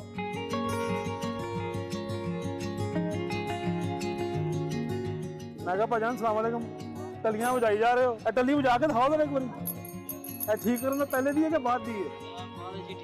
बाद ही ठीक होनी। मैंने दसो 1 मई ਤੇ ਦੁਨੀਆ ਦੇ ਸਾਰੇ ਮਜ਼ਦੂਰ ਮਿਹਨਤ ਕਰਨ ਵਾਲੇ ਲੋਕ ਛੁੱਟੀ ਕਰਦੇ ਨੇ, ਤੇ ਤੁਸੀਂ ਕਿਉਂ ਨਹੀਂ ਛੁੱਟੀ ਕਰ ਰਹੇ? ਆਏ ਦਿਹਾੜੀਦਾਰ ਬੰਦੇ ਹੈਗੇ, ਕਿਸੇ ਐਸੇ ਛੁੱਟੀ नहीं कर सकते। देखे जी, दिन मजदूरों का हो या सरमायादार का, फायदा सरमायादार का है और मजदूर के लिए मेरा दा जिथे लग जाए।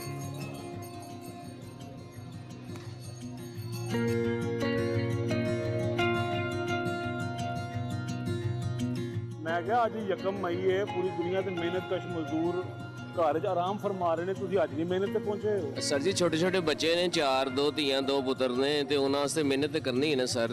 ਵੇਲੇ ਘਰ ਬੈਠੇ ਰਵਾਂਗੇ ਤੇ ਫਿਰ ਰੋਟੀ ਤੇ ਖਾਣੀ ਹੈ ਨਾ ਸਰ। 1000 रुपए रोज ਦੇ पहले 500 ਚ गुजारा हो जाता सी, ਹੁਣ शहबाज शरीफ साहब ने महंगाई बहुत कर दी थी सर। आप देख लें कि पाकिस्तान में लेबर डे कागज़ों और कानून की हद तक तो चलो शायद फॉर्मली आपको नज़र आए, लेकिन प्रैक्टिकली ऑन ग्राउंड इसका कोई वजूद नहीं है। हमारे मजदूरों को छुट्टी की नहीं, काम की ज़रूरत है।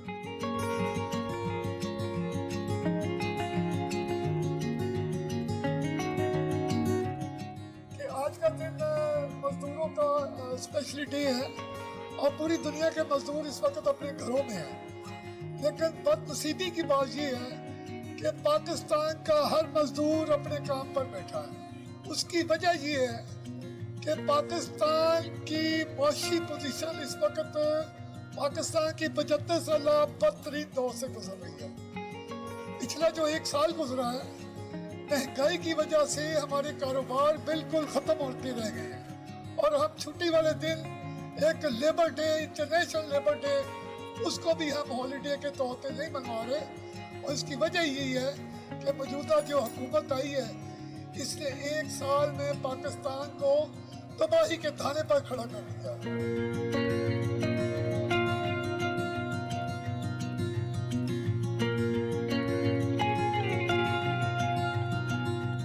मैं कह जी आज 1 मई मजदूर डे, पूरी दुनिया में मजदूर छुट्टियां करके बैठे ने ते साडे मेहनतकश ਜਿਹੜੇ ਨੇ ਉਹ ਕੰਮਾਂ ਤੇ ਆਏ ਨੇ, ਕੀ ਚੱਕਰ ਹੈ? ਮਜ਼ਦੂਰ ਜਿਹੜੇ ਨੇ ਜੀ ਖਾਣ ਵਾਲੇ ਜਿਹੜੇ ਵੱਡ ਵਡੇਰੇ ਨੇ ਉਹਨਾਂ ਘਰ ਹੀ ਬਹਿਣਾ, ਅਸੀਂ ਤਾਂ ਧੱਕੇ ਖਾਣੇ ਨੇ। ਮਜ਼ਦੂਰ ਨੂੰ ਮਿਲਦਾ ਕੀ ਪਿਆ ਵੇ, ਆਟੇ ਦਾ ਥੋੜਾ 100 ਰੁਪਏ ਫਿਰ ਮਹਿੰਗਾ ਹੋ ਗਿਆ, 1250 ਦਾ ਥੋੜਾ ਹੋ ਗਿਆ, ਚੀਨੀ 130 ਰੁਪਏ ਕਿਲੋ ਕਰ ਦਿੱਤੀ ਨੇ। ਹੁਣ ਅਸੀਂ ਕੀ ਖਾਈਏ ਤੇ ਕੀ ਮਰੀਏ? ਗੱਲ ਤੇ ਹੈਗੀ ਛੁੱਟੀ ਤੇ ਵੈਸੇ ਹੁਣ ਮਜ਼ਦੂਰ ਡੇ ਇੱਕ ਬਣੀ ਜਿਸ ਵਾਸਤੇ ਕਹੀਦਾ ਕਿ ਚਲੋ ਮਜ਼ਦੂਰਾਂ ਦਾ ਦਿਨ ਆਇਆ, ਲੇਕਿਨ ਮਜ਼ਦੂਰ ਨੂੰ ਪੁੱਛ ਕੇ ਵੇਖੋ ਜੋ ਮਜ਼ਦੂਰ ਦਾ ਹਾਲ ਹੋ ਰਿਹਾ।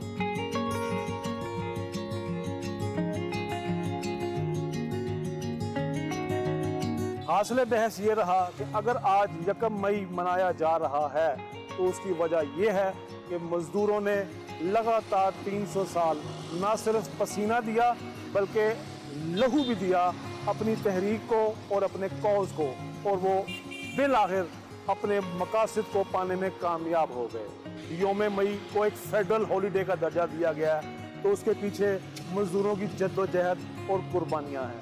तड़के तड़के से मुझे दीजिए इजाज़त, अल्लाह हाफ़िज़।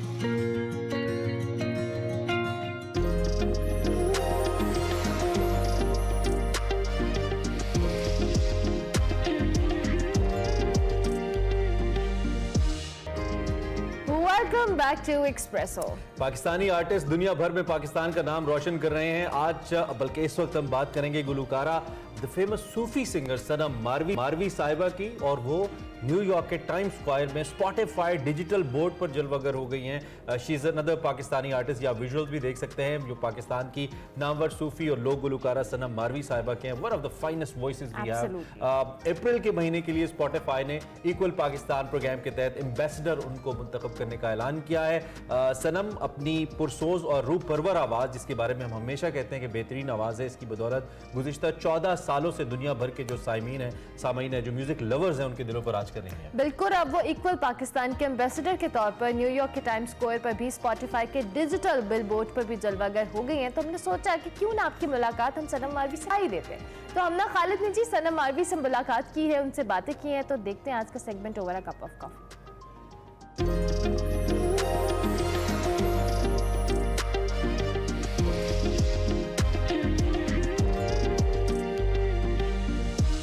अस्सलाम वालेकुम। Over a cup of coffee में मैं हूँ आपकी होस्ट हमना खालिद, और आज मुझे लग रहा है कि यार हमना लंबी तुम जो है ना ओपनिंग्स ना बनाओ, बस टू द पॉइंट, क्योंकि मेन स्ट्रीम आज मेरे साथ सिंगर है। मैं इट्सेल्फ उनकी बहुत बड़ी फ़ैन हूँ और आप लोग सारे फ़ैन हैं, इसलिए विदाउट एनी लंबी डिस्क्रिप्शन के इंट्रोडक्शन करवाती हैं। अस्सलाम वालेकुम, सनम मारवी हमारे साथ हैं, कैसी हैं? वालेकुम सलाम जी, मैं बिल्कुल ठीक हूँ, आप ठीक हैं? बिल्कुल ठीक, thank you so much time देने के लिए। और बहुत शुक्रिया। सबसे पहला क्वेश्चन इसलिए क्योंकि ऑब्वियसली आप सूफीज़म हैं, फोक हैं, देन आपका जो ताल्लुक है वो सिंध से, तो हाउ इट कम्स कि आपको लगा कि यार आप एक आपको पता चला कि आपको एक हिडन टैलेंट और आप सिंगर बन सकती हैं, या बहुत अच्छी सिंगर हैं? बेसिकली मेरे फादर जो है म्यूज़िक टीचर हैं। अच्छा, तो इसलिए बचपन से लेके हमने अकेडमी आपकी ट्रेनिंग लेगेसी चलती है, तो बस वो बचपन से सीखा मैंने इस चीज़ को, अल्हम्दुलिल्लाह अभी भी सीख रहे हैं बस वो। अच्छा, वैसे बहुत कम ऐसा होता है कोई मेन स्ट्रीम और इतना वेल नोन सिंगर कोई कहे कि यार अभी भी सीख रहे हैं, वो कहते हैं यार हम परफेक्ट हैं। तो अगर मैं आपके सूफीज़म और आपके फोक सिंगिंग की बात करूं एज़ कम्पेयर आजकल के ज़माने की, तो ये जो रैप और पॉप है, तो आपने कभी खुद नहीं सोचा कि यार जो ट्रेंड चल रहा है उसको फॉलो करते हैं, चलो जिस तरफ जंप कर जाते हैं?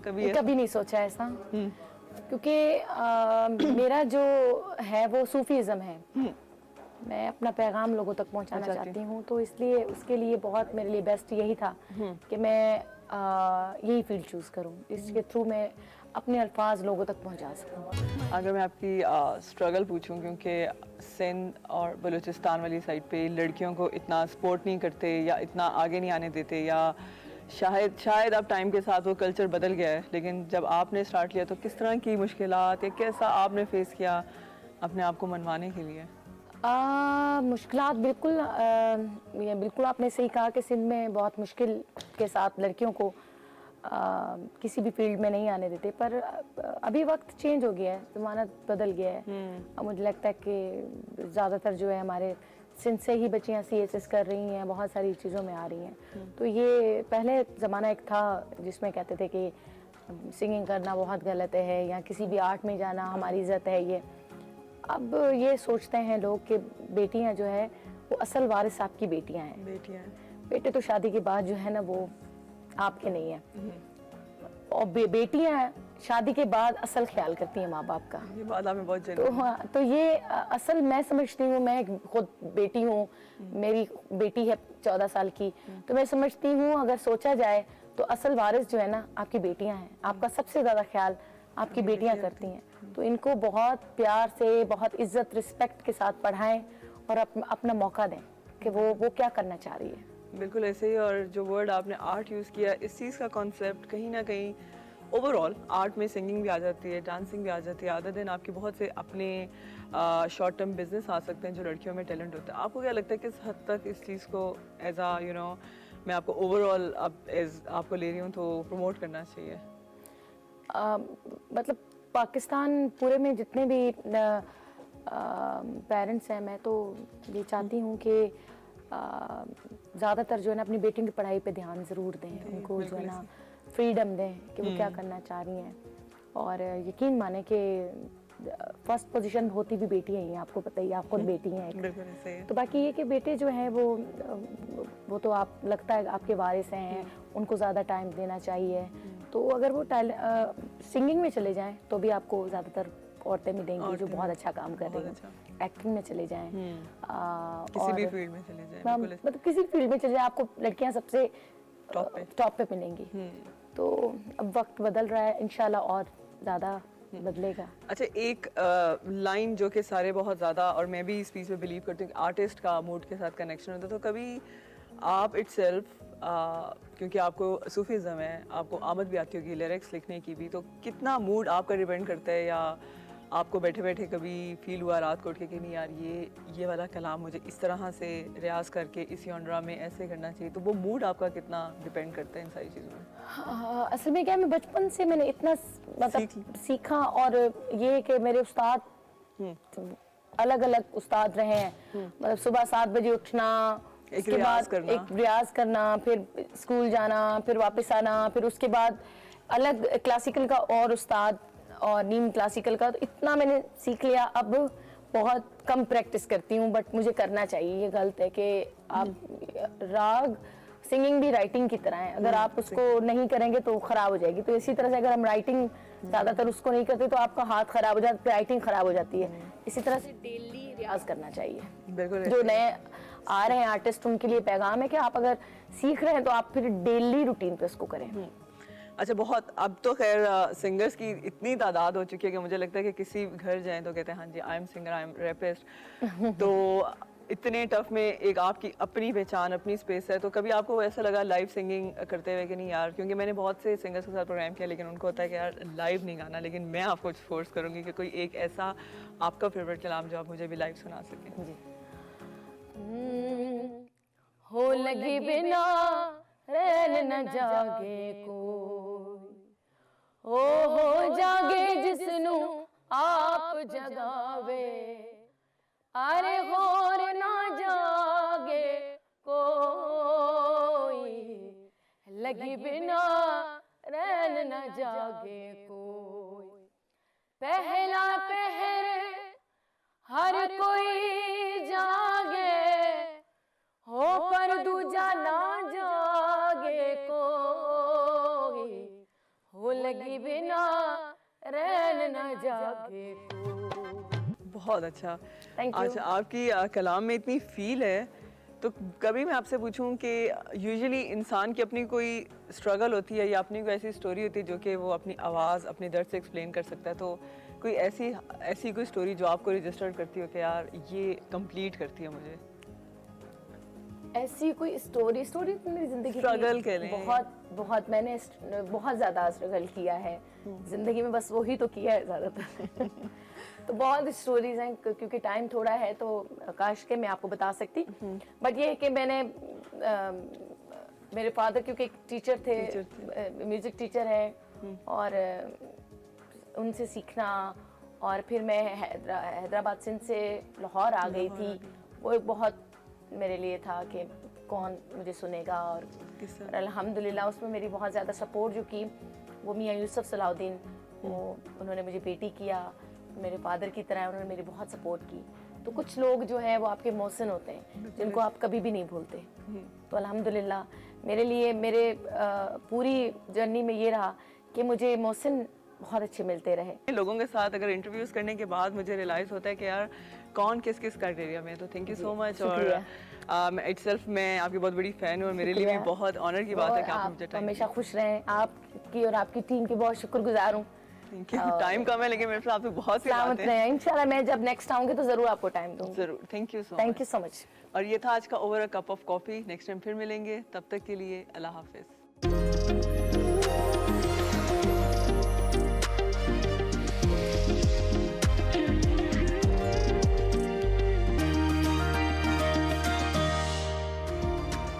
Welcome back to Expresso. अब क्रिकेट की बात करना भी बहुत जरूरी है क्योंकि सारे मौजूद हैं भाई। अलग सुबह आपको एक पूरा एक रिसाला रखना होता है ना आपके सामने एक्सप्रेसो की सूरत में। काबिल फखर जमान की बात करेंगे हम, क्योंकि हम नहीं थे ना 2 दिन, तो हमने कहा भी बात लाजमी हम करेंगे। फखर जमान ने फिर किया कमाल, नामुमकिन को मुमकिन कर दिखाया और बहुत अरसे के बाद धर्मला इतना प्रॉमिसिंग किस्म का चेज हमने देखा है पाकिस्तान की तरफ से। न्यूजीलैंड को दूसरे वनडे में पाकिस्तान ने जबरदस्त तरीके से हराया। इस वनडे सीरीज में पाकिस्तान को 2-0 की बढ़तरी हासिल हो गई और पाकिस्तान ने 337 रन का हदफ हासिल कर लिया और इसको कुछ नहीं समझा पाकिस्तान। ये टीम ये कर सकती है, हार्ट अटैक वाली टीम, कभी 100 से नीचे कभी 300 प्लस और 10 गेंदें पहले ही मैच खत्म कर दिया। फखर जमान के छक्के हो चौके हो मार मार कर उन्होंने बॉलर्स की जो कहना लाइन लेंथ वो बिगाड़ दी। 6 छक्के 17 चौके मार के 144 गेंदों पर 180 रन की नाकाबिले शिकस्त इनिंग्स खेली और फखर जमान की मुसलसल दूसरी सेंचुरी है।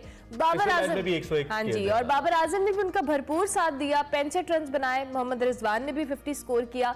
यानी पाकिस्तानी टीम बड़ी अनएक्सपेक्टेड है और इस अनएक्सपेक्टेड होने का अंदाजा आप इसी मैच से लगा लें। और उसके साथ साथ जी हम जाहिर है न्यूजीलैंड के हवाले से बात कर रहे हैं तो अब्दुल माजिद अमान साहब हमारे साथ मौजूद हैं, सीनियर स्पोर्ट्स भट्टी साहब हमारे साथ मौजूद हैं और सीनियर तज्जियाकार हैं, बड़े जबरदस्त तज्जिए देते हैं। अब्दुल माजिद साहब बहुत शुक्रिया, thank you very much for joining us. ये जो मैच, और सबसे पहले फखर जमान की बात करते हैं। पिछले कुछ अरसे में वो उस तरह से परफॉर्म नहीं कर पा रहे थे, लोग उन पर बहुत ज्यादा तनकीद भी कर रहे थे, लेकिन इन मैचेस के अंदर उन्होंने प्रूव किया है कि वो गेम के अंदर अभी भी स्टिल ही एग्जिस्ट और बड़ा अच्छा परफॉर्म कर सकते हैं वो। जी उर्मिला और इमरान, आपको भी सुबह खैर। और देखें, सुबह सुबह मौसम की भी आपने बात की, मौसीकी की भी बात की, लेकिन क्रिकेट जितनी अच्छी परफॉर्मेंस ईद के बाद पाकिस्तान क्रिकेट टीम की रही, लेकिन हमारी सियासत में इतनी गर्मा गर्मी रही कि ये सारी फखर जमान की जो परफॉर्मेंस थी वो ओवरशैडो हो गई। जितनी मेरे ख्याल में मीडिया में कवरेज मिलनी चाहिए थी फखर जमान को, उतनी मिल नहीं सकी।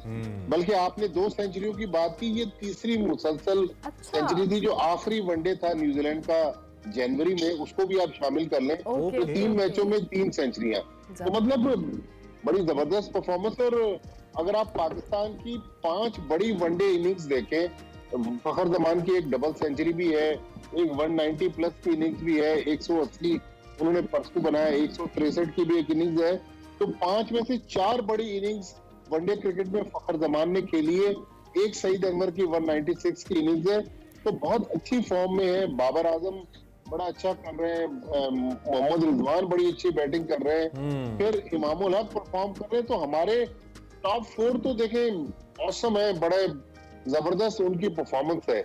लेकिन अब थोड़ा सा हमें, क्योंकि हम वर्ल्ड कप की तैयारी कर रहे हैं, अक्टूबर में आपको पता है कि इंडिया में वर्ल्ड कप होना है, वहां भी बैटिंग फ्रेंडली पिचेस होती है, लेकिन इंडिया, मेरा नहीं ख्याल अगर हम इंडिया जाते हैं तो पाकिस्तान को बैटिंग फ्रेंडली पिचेस देगा। तो हमें अपने जो बाकी 5वें 6ठे 7वें नंबर के जो बैट्समैन हैं उनको भी अब अगले मैचेस में एक्सपोर्ट कर भी तो स्ट्रेंथ बैटिंग ही है, तो आई बिलीव बैटिंग विकेट्स होंगी वहां पे, मुझे लगता है इंडिया की। इमरान साहब वो अपने मैचेस में तो यकीनी तौर पर बैटिंग पिचेस बनाएंगे, लेकिन पाकिस्तान के मैचेस में वो यकीनी तौर पर कुछ ऐसी पिचेस बनाएंगे कि जहां पाकिस्तान की टीम से। और अच्छा, पाकिस्तान वो के अब्दुल माजिद भट्टी साहब वो कहते हैं ना, जो शिकस्त होती है वो यतीम शिकस्त का कोई बाप नहीं होता, और जो फतह होती है वो सारे ही उसको ऑन करते हैं कि मेरी वजह से हुई है।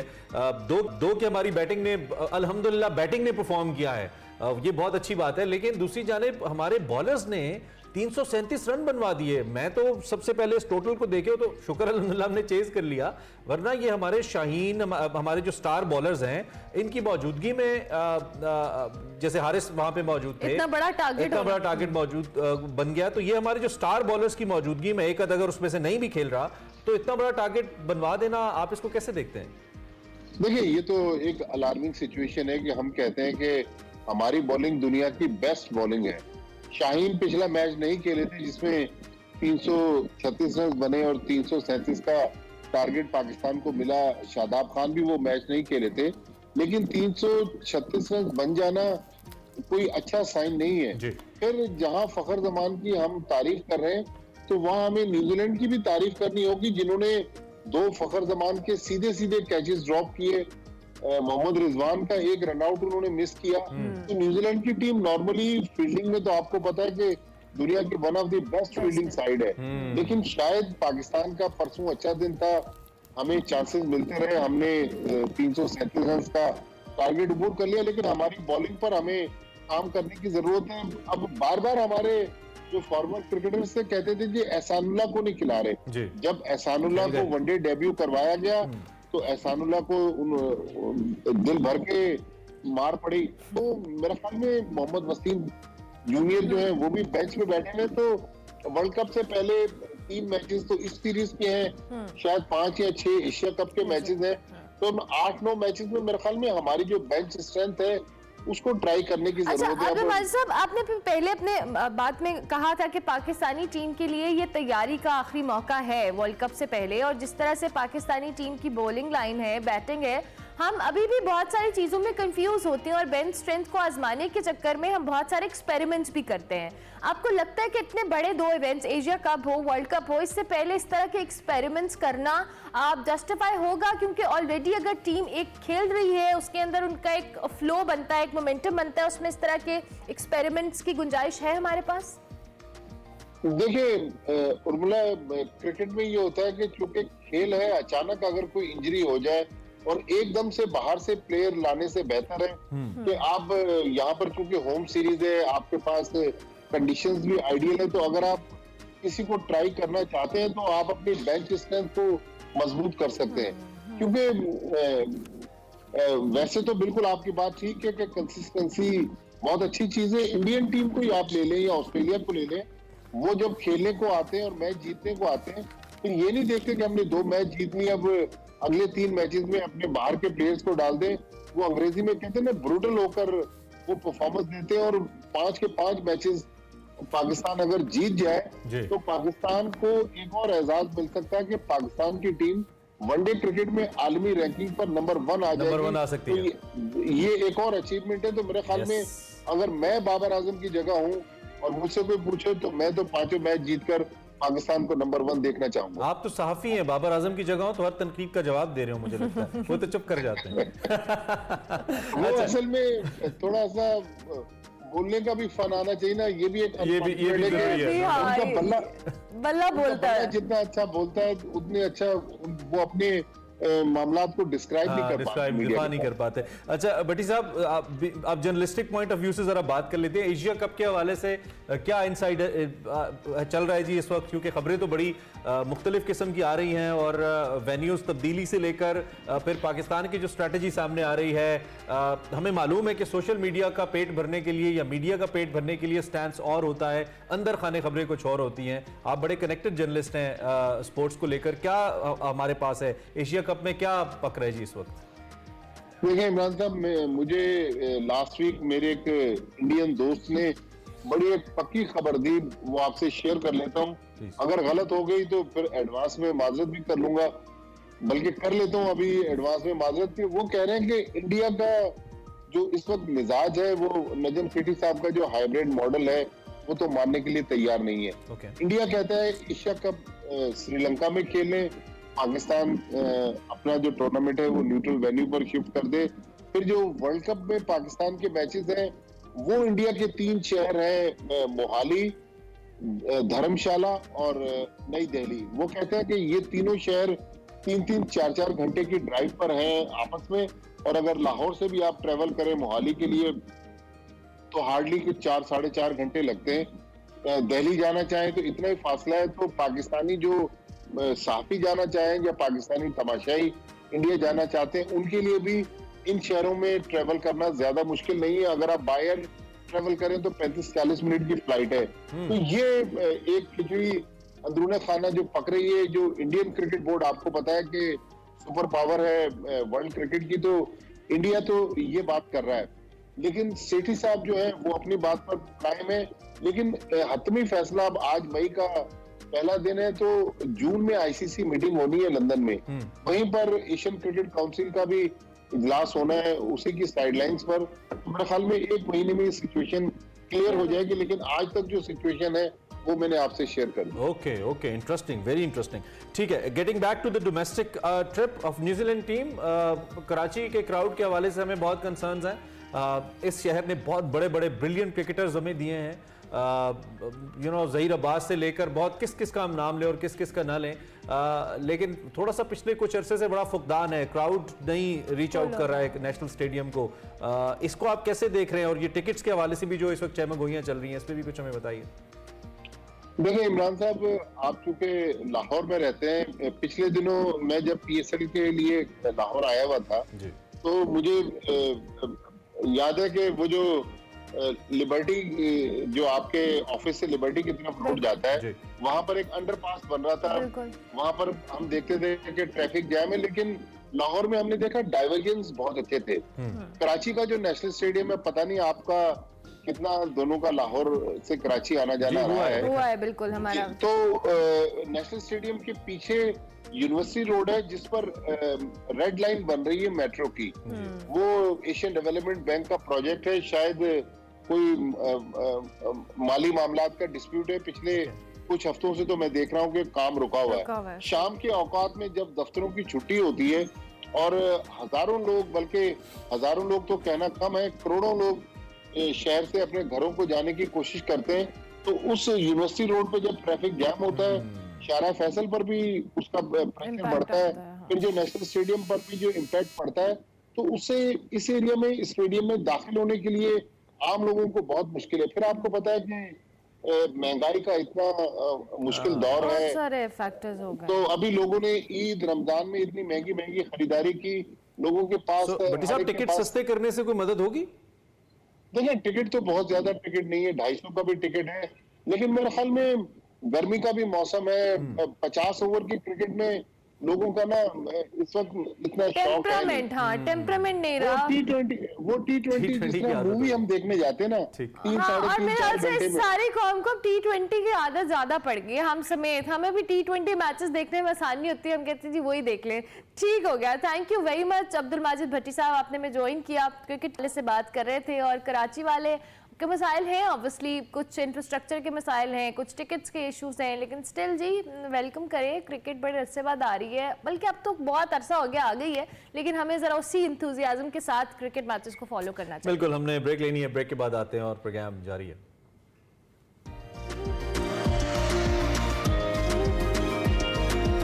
वक्त हुआ चाहता है हमारे सेगमेंट निकले तेरी तलाश में का, जिसमें वकार अहमद मलिक और मुस्तनसर हुसैन तारड़ साहब बात कर रहे हैं माई मोरा के हवाले से। ये कौन थी और इस वक्त लाहौर में कहां दफन है? इंटरेस्टिंग फैक्ट्स आपको दिखाते हैं।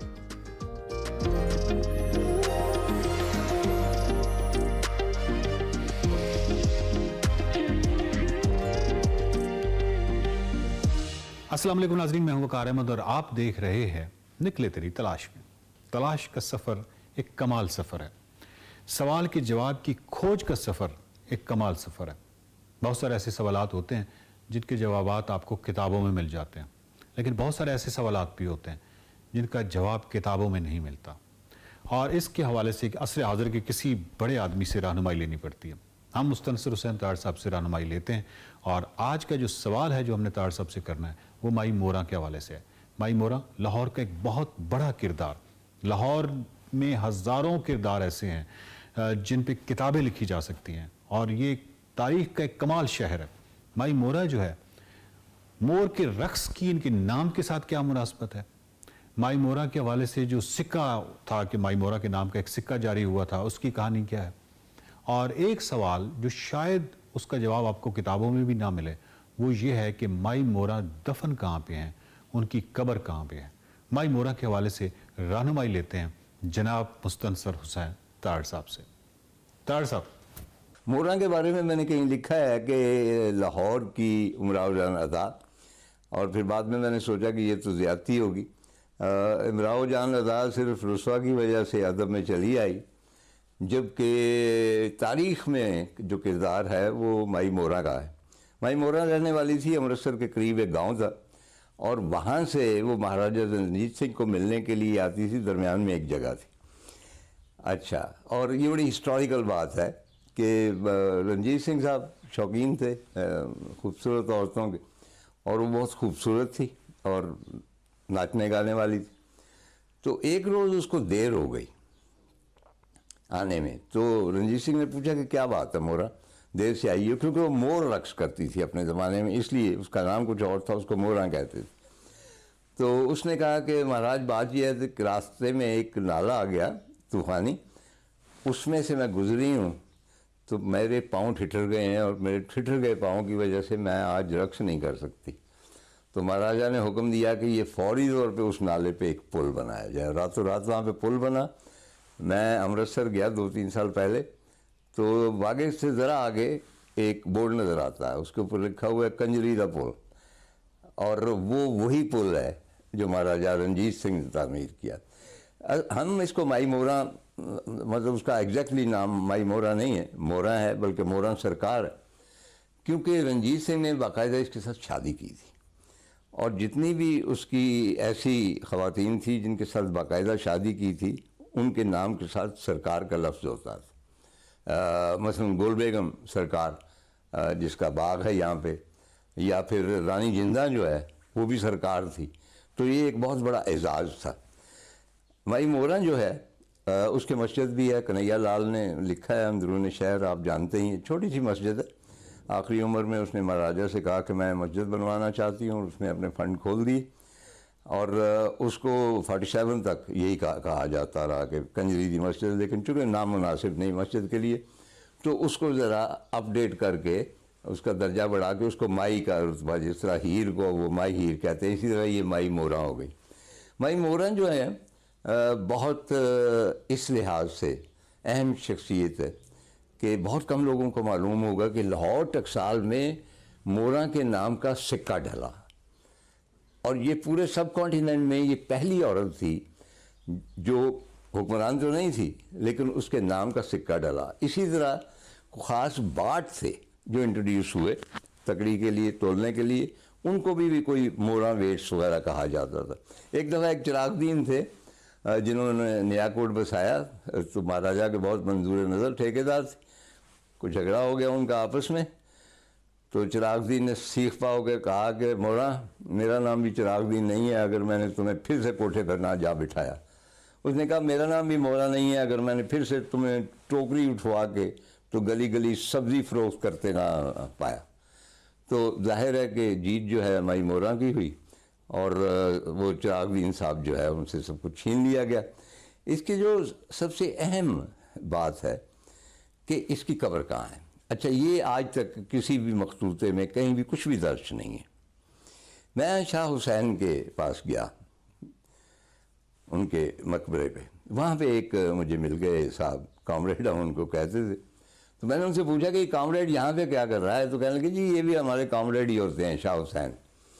तो खैर, तो बातें होती रहीं, तो उन्होंने मुझे बताया कि माई मोरन जो थी शाह हुसैन की बहुत ज़्यादा मुरीद थी, और वैसे भी महाराजा रणजीत सिंह मेला चिरागा के मौका पर पूरी दरबार के साथ दर्जनों हाथियों के साथ हाजिरी दिया करता था शाह हुसैन के हुजूर, और वहाँ पे वो भेंट भी करता था। माई मोरा भी उनके साथ होती थी, और माई मोरा ने वहाँ एक मस्जिद बनवाई जिसका तारीख़ में कहीं जिक्र नहीं, उसकी एक आध को दीवार शायद अब तक मौजूद है। तो उसने मुझे ये कहकर हैरान कर दिया कि आपको पता है कि माई मोरा यहाँ दफन। मैंने कहा शाह हुसैन के कब्रिस्तान में, उनका उनकी मुरीद थी। और मैं आपको वो कबर दिखाता हूँ, उसके ऊपर कस्बा वगैरह नहीं है। और याद रहे कि उस्ताद दामन की भी कबर करीब ही है। तो हम गए तो वो एक पुराना सा गुंबद छोटा सा बना हुआ था और एक फ़कीर बैठा हुआ और अंदर एक छोटी सी कबर थी, कोई कस्बा नहीं था। तो उन्होंने, कॉमरेड ने मुझे बताया कि बचपन में यहाँ मैंने देखा था कस्बा लगा हुआ माई मोरा के नाम का, और वो ख़त्म हो चुका है। और अब ये फ़कीर ये समझता है कि कोई बहुत पहुंची हुई हस्ती है, तो इसलिए ये दिन रात यहाँ बैठा रहता है और इसकी मरम्मत करवाता रहता है। मैं इस नतीजे पे पहुंचा हूँ कि अगर मोरा की कब्र कहीं पे है तो वो सिर्फ शाह हुसैन के कब्रिस्तान में हो सकती है, और वो ही उसकी ओरिजिनल कब्र है, क्योंकि वो बहुत बड़ी मुरीद थी शाह हुसैन। बहुत शुक्रिया तार साहब। बात ये नाजरीन के जिंदा कौमें तारीख को कभी नहीं भूलती और तारीख को रीराइट तो कभी भी नहीं करती। जो कौमें तारीख को रीराइट करती हैं वो शनाख्त के बहरान का शिकार हो जाती है। हमारी ये धरती जो है इसमें तारीख जो है वो बिखरी पड़ी है।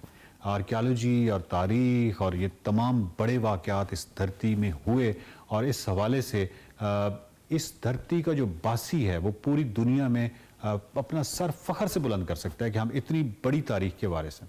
लाहौर एक कमाल शहर है, यकीनन हज़ारों किताबें भी लिखी जाएं तो इसकी तारीख कभी मुकम्मल नहीं हो सकती। पाकिस्तान के हवाले से और भी बहुत सारे ऐसे सवालात हैं जो हम तार साहब से करते रहेंगे। हम इस तलाश में निकले हुए हैं और इस तलाश में जो भी सवाल आएगा उसके जवाब के लिए हम तार साहब से रहनुमाई लेते रहेंगे। देखते रहिए निकले तेरी तलाश में।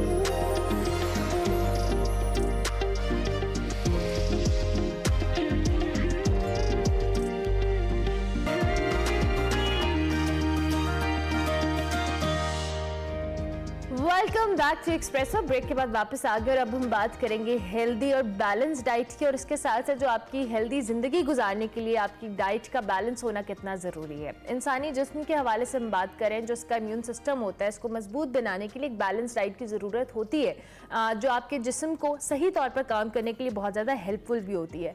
खुराक में आपको पता है कि तमाम चीज़ों में जो के लिए मुनासिब क्वान्टिटी इनकी आपकी डाइट के अंदर होना बहुत ज़रूरी होता है। मिसाल के तौर पर जिसमें हम तमाम खुराक की बात करते हैं, ज़रूरी जो ग़ज़ाई अज्जा है उनको मुनासिब मिक़दार और सही तनासुब में पाया जाने से आपकी बॉडी जो है वो सही तौर पे वर्क करती है। अगर बैलेंस डाइट ना मिले तो इंसानी जिस्म मुख्तलिफ बीमारियों का शिकार होता है, और ऐसे हमने कई केसेस भी देखे हैं कि अगर आपकी डाइट में वो हेल्दी और बैलेंस डाइट नहीं है तो बहुत सारी चीज़ें मुश्किल हो जाती हैं। लेकिन इस इन्फ्लेशन या हम महंगाई के हवाले से बात करें, इसमें हम कौन सी ऐसी डाइट है जो इस्तेमाल कर सकते हैं जो अफोर्डेबल भी हो, हमारी सेहत के लिए भी अच्छे हो, ये नहीं इसके अलावा, और उम्र के किस हिस्से में किस तरह की डाइट का इस्तेमाल करना चाहिए, इस पे हम बात करेंगे। डॉक्टर सारा मुस्तफ़ा हमारे साथ मौजूद हैं, डाइटिशियन हैं, इनको हम खुशामदीद कहते हैं। Thank you very much doctor सारा।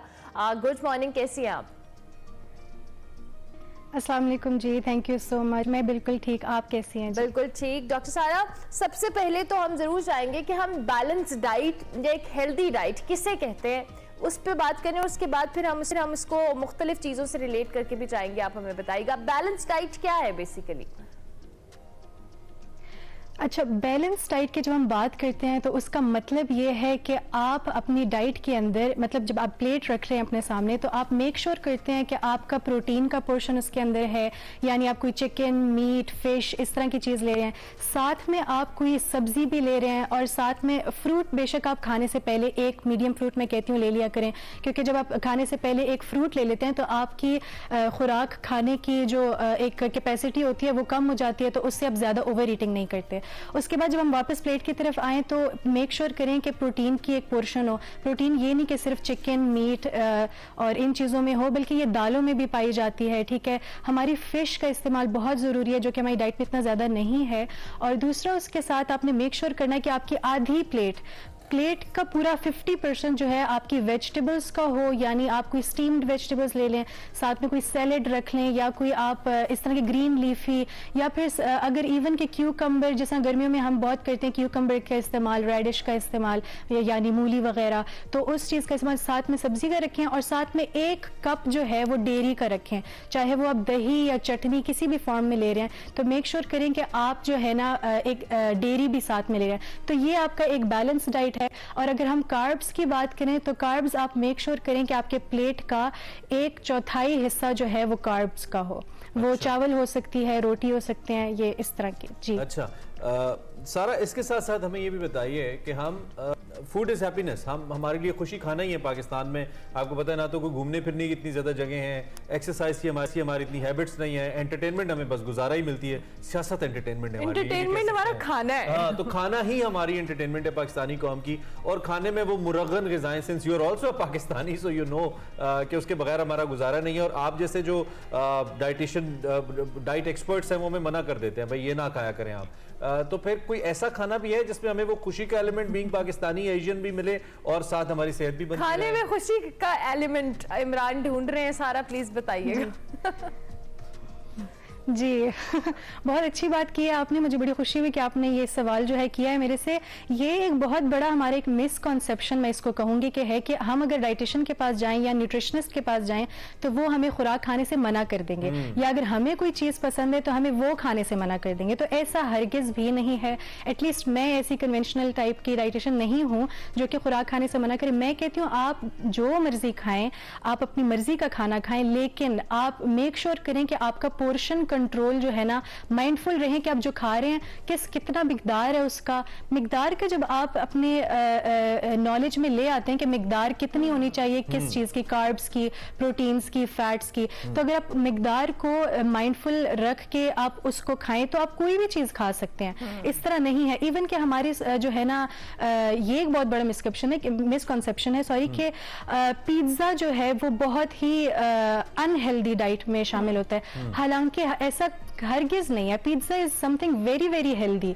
इट हैज चीज, इट हैज ऑलिव्स, ठीक है, it has, yes it is of course, and it's made of sourdough. Sourdough मतलब कि फर्मेंटेड। ये प्लीज क्लियर कर दें कि कम खाने पिज्जा जिंदगी में आखिरी बार आपको नहीं मिल रहा है ये समझ के नहीं खाना, प्लीज ये जरूर बता दें।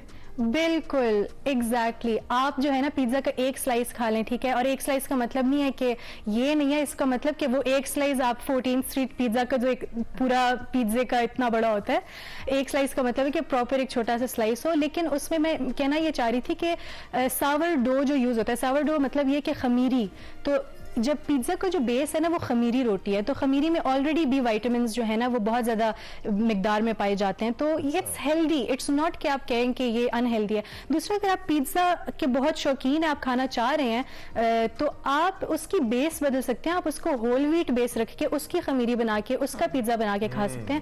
ऊपर आप सब्जियां ऐड कर दें, चीज ऐड कर दें, ऑलिव ऑयल ऐड कर दें, तो यस ठीक है। अच्छा टाइम हमारे पास कम है, माओ के मसले हल करें। मैं उनका एक एम्बेसडर हूँ क्योंकि माओ को बहुत मसाइल होते हैं, बच्चे खाना नहीं खाते, लंच बॉक्स ऐसे ही वापस आ जाते हैं, और बच्चे हमेशा कहते हैं कि हमें पॉकेट मनी दे दी जाए और हम जो हमारी कैंटीन है वहाँ से कुछ ऐसे वैसे लेके खा लें। तो ज़रा ये मसला हल करें, सोल्यूशन दे दें। कुछ माएँ क्या बच्चों को दे के भेजें, क्या आसान है उनके लिए जो बच्चे खा भी लें?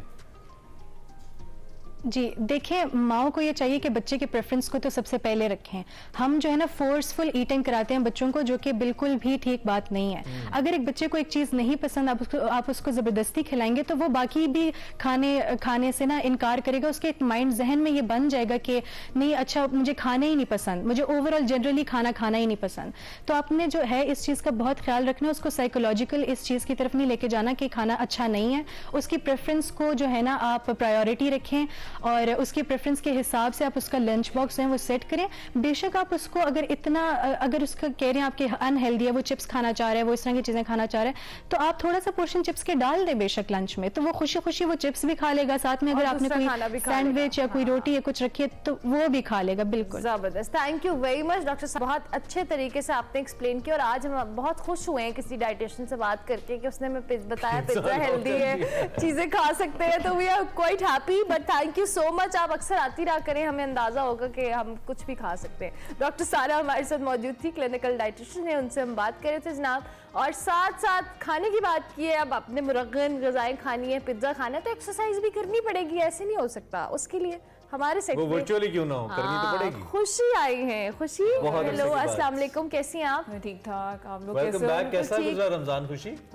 वेरी हेक्टिक, रूटीन वाज सारी ऊपर नीचे हुई। एक्सरसाइज करते हुए गुजरा या रेस्ट लिया? एक्सरसाइज की है, नहीं रमजान में मुझे लगता है ज्यादा वेट लॉस का मामला सेटल हो जाता है। इट डज, क्योंकि आपका ऑब्वियसली विंडो कम हो जाता है, वाटर बॉडी से चला जाता है और यू स्टार्ट लूजिंग वेट, क्योंकि आपकी डेफिनेटली जब 8 आवर्स में इतनी आप चीजें नहीं खा सकते। तो चले, आई होप कि आज का सेशन फिर आप रिलेट करेंगी जो रमजान के बाद की सूरत हमारी पकौड़े समोसे खा के फैट जिन्होंने चढ़ाया है। आई थिंक सो आप लोगों की भी रूटीन थोड़ी अभी भी हमारी अभी भी शेकी है। Exactly, we so agree with that. क्या बताएंगे आज खुशी? आज बस कार्डियो एक्सरसाइज करवाऊंगी। हमने नॉर्मली रमजान में भी कोर और कार्डियो ज़्यादा फोकस किया था, क्योंकि आप ऑब्वियसली रोज़े में इतनी ज़्यादा एक्सरसाइज नहीं कर सकते, इतनी लिफ्टिंग नहीं कर सकते, तो आज भी कार्डियो की कुछ एक्सरसाइज करवाऊंगी। बड़ी आसान सी, तो आप आहिस्ता आहिस्ता रमजान के बाद ट्रैक पे आ जाएं। ठीक हो गया, लवली। चले स्टार्ट करें। तो गाइस हम स्टार्ट करेंगे थोड़ा सा वार्म अप से। So rest rotations 10 seconds each, right side and then inwards and outwards, toe touches, ठीक है, reach out for your toes, 10 to 15 reps। नीज को वार्म अप कर लें, जॉइंट्स और अपने मसल्स को वार्म अप करना है। स्क्वाट कर लें 10 reps, 3 sets, ठीक है, और उसके बाद हम जो है अपना वर्कआउट स्टार्ट कर देंगे। So guys, first exercise would be mountain climbers, palm right below the shoulders, और नी को आपने प्रेस करना है towards, पुल करना है towards the chest। Breathe out करते जाना है, सो दैट आपकी कोर कॉन्ट्रैक्ट करती है। ओके, और ये कितने रेप्स करें खुशी? हाँ, ये हम 30 सेकंड्स करेंगे each exercise. So guys, gonna be a circuit जिसको हम 4 एक्सरसाइजेस को 4-5 टाइम रिपीट करेंगे, और हर सर्किट के बाद हम 1 मिनट ऑफ लेंगे। So guys, feet shoulder width apart, बड़ी इजी एक्सरसाइज है। स्क्वाट जंप्स स्क्वाट्स की तरह ही होती हैं, ये थोड़ा सा हार्ट रेट ज़्यादा लेके जाएगा। So you can go down, हिप्स below the knees, jump करनी है और लैंड वापस करना है फीट पे, ठीक है। Squat and jump again, speed up, ठीक है, 30 सेकेंड्स ये करना है। Then we can move to high knees. So guys, we can pull the knee towards our chest, और इसको हमने फास्ट करना शुरू कर देना। Hands would be in line with your stomach as well, ताकि आपके क्वाड्स जो है ना वो टच करें। क्वाड्स हम थाइस को कहते हैं। सो गाइज, लास्ट एक्सरसाइज जो सबसे ज़्यादा मुश्किल है, एवरीबडी हेट्स इट, बर्पीज। सो हम हाफ बर्पीज करेंगे ताकि आप आराम से फुल बर्पीज पे आ जाएं आफ्टर इन नेक्स्ट वीक में। So palms on the ground, jump करना, ठीक है, in parallel position, plank position में आना, jump forward, side and jump. So guys, इसका इजी वर्जन भी है, अगर आपको थोड़ा डिफिकल्ट लगे, palm on the floors, right below the shoulder, step back, step forward, side and jump. ये आसान लग रहा है खुशी, देखने में थोड़ा ना बेहतर है। अच्छा खासा मुश्किल है। नहीं, अभी जो दूसरा इजी वर्जन भी बता दी गाइस, इसको स्टेप बाय स्टेप भी कर सकते हैं, सारों का इजी वर्जन है। तो गाइस, आप ये ऑल्टरनेट भी कर सकते हैं एक्सरसाइज अगर आप बिल्कुल बिगनर्स हैं। 30 seconds each exercise, 1 minute rest, 5 rounds। अच्छा खुशी, एक और सवाल, जब नॉर्मली अब बहुत दिनों बाद जब आप एक्सरसाइज स्टार्ट करते हैं तो बहुत ज्यादा क्रैम्प्स पड़ते हैं आपके एब्डोमिनल एरिया में, तो उसके लिए कोई टिप होती है कि वो कम पड़े या उसमें आप कुछ कर लें? हाँ गाइस, हाइड्रेट मोर, और हर वर्कआउट के बाद आपने at least 5 minutes post workout stretches करने हैं, उससे काफी हेल्प होती है, बॉडी रिलैक्स हो जाती है। इट्स नॉर्मल अगर आप बहुत दिनों बाद कर रहे हैं। फ्लेक्सिबिलिटी भी इंप्रूव होती है, ब्लड सर्कुलेशन भी इंप्रूव होती है, और it reduces chances of injuries as well. और ये क्रैम्प्स जो हैं वो भी इतने ज्यादा नहीं होते, क्योंकि फर्स्ट वीक तो आप बिगनर हैं या आफ्टर सम टाइम कर रहे हैं तो वो तो होगा ही होगा। क्रैम्प्स पड़ते हैं, अच्छा ठीक है, कभी कभी पानी पीना ही मुश्किल होता है, क्रैम्प्स। चलें, अभी डन खुशी? थैंक यू वेरी मच, बहुत शुक्रिया। आज भी आपने हमें कुछ बड़ी प्रोडक्टिव किस्म की एक्सरसाइजेस बताई। खुशी वाज विद अस। थोड़ा बहुत ज़रूरी है, अच्छा बहुत सारे लोगों को जो हेल्प नहीं मिलता ना वो नहीं देख, खुशी का खुद भी सोशल है, हमारा भी सोशल मीडिया, तो हम पोस्ट करते रहते हैं वहाँ पे, you can find the videos over there, और थोड़ा आपको हेल्प हो जाता है एटलीस्ट पोस्चरिंग के अंदर, और मोटिवेशन भी आपको मिल जाती है। हम खुद भी लेने की कोशिश करते हैं मोटिवेशन। इससे पहले कि प्रोग्राम खत्म करें, we got some amazing visuals, तो हमने कहा अल सुबह आपको दिखाते हैं और फिर आपसे इजाज़त चाहेंगे। ये ऑस्ट्रेलिया है, वैसे भी इसको बहुत ही खूबसूरत कॉन्टिनेंट्स में से एक कॉन्टिनेंट है। इसके आसमान में कुछ रंगीन रोशनियां हैं जिनके रक्स ने एक समा बांध दिया। ये खूबसूरत मंजर देखने वाले हैरान रह गए। Wow, that's amazing. चलें जी, ये अच्छे विजुअल्स हमने सोचा आपके साथ। This is not artificial. Seriously? जी। I thought it's artificial. No, not at all. This is how it happens in Australia. वहाँ पे चूंकि आइलैंड है तो उस तरह के सीन्स बहुत रेयर होते हैं, लेकिन बनते हैं। It's very beautiful. मुझे लगा ये आर्टिफिशियल लाइट्स की बात हो रही है। और इतना रेयर इसलिए भी है क्योंकि ऐसे मनाजिर कैप्चर बड़े कम होते हैं कैमरा के ऊपर। तो ये जनाब जिन्होंने कैप्चर किया, we don't know the credits, but आपको फुल मार्क्स है।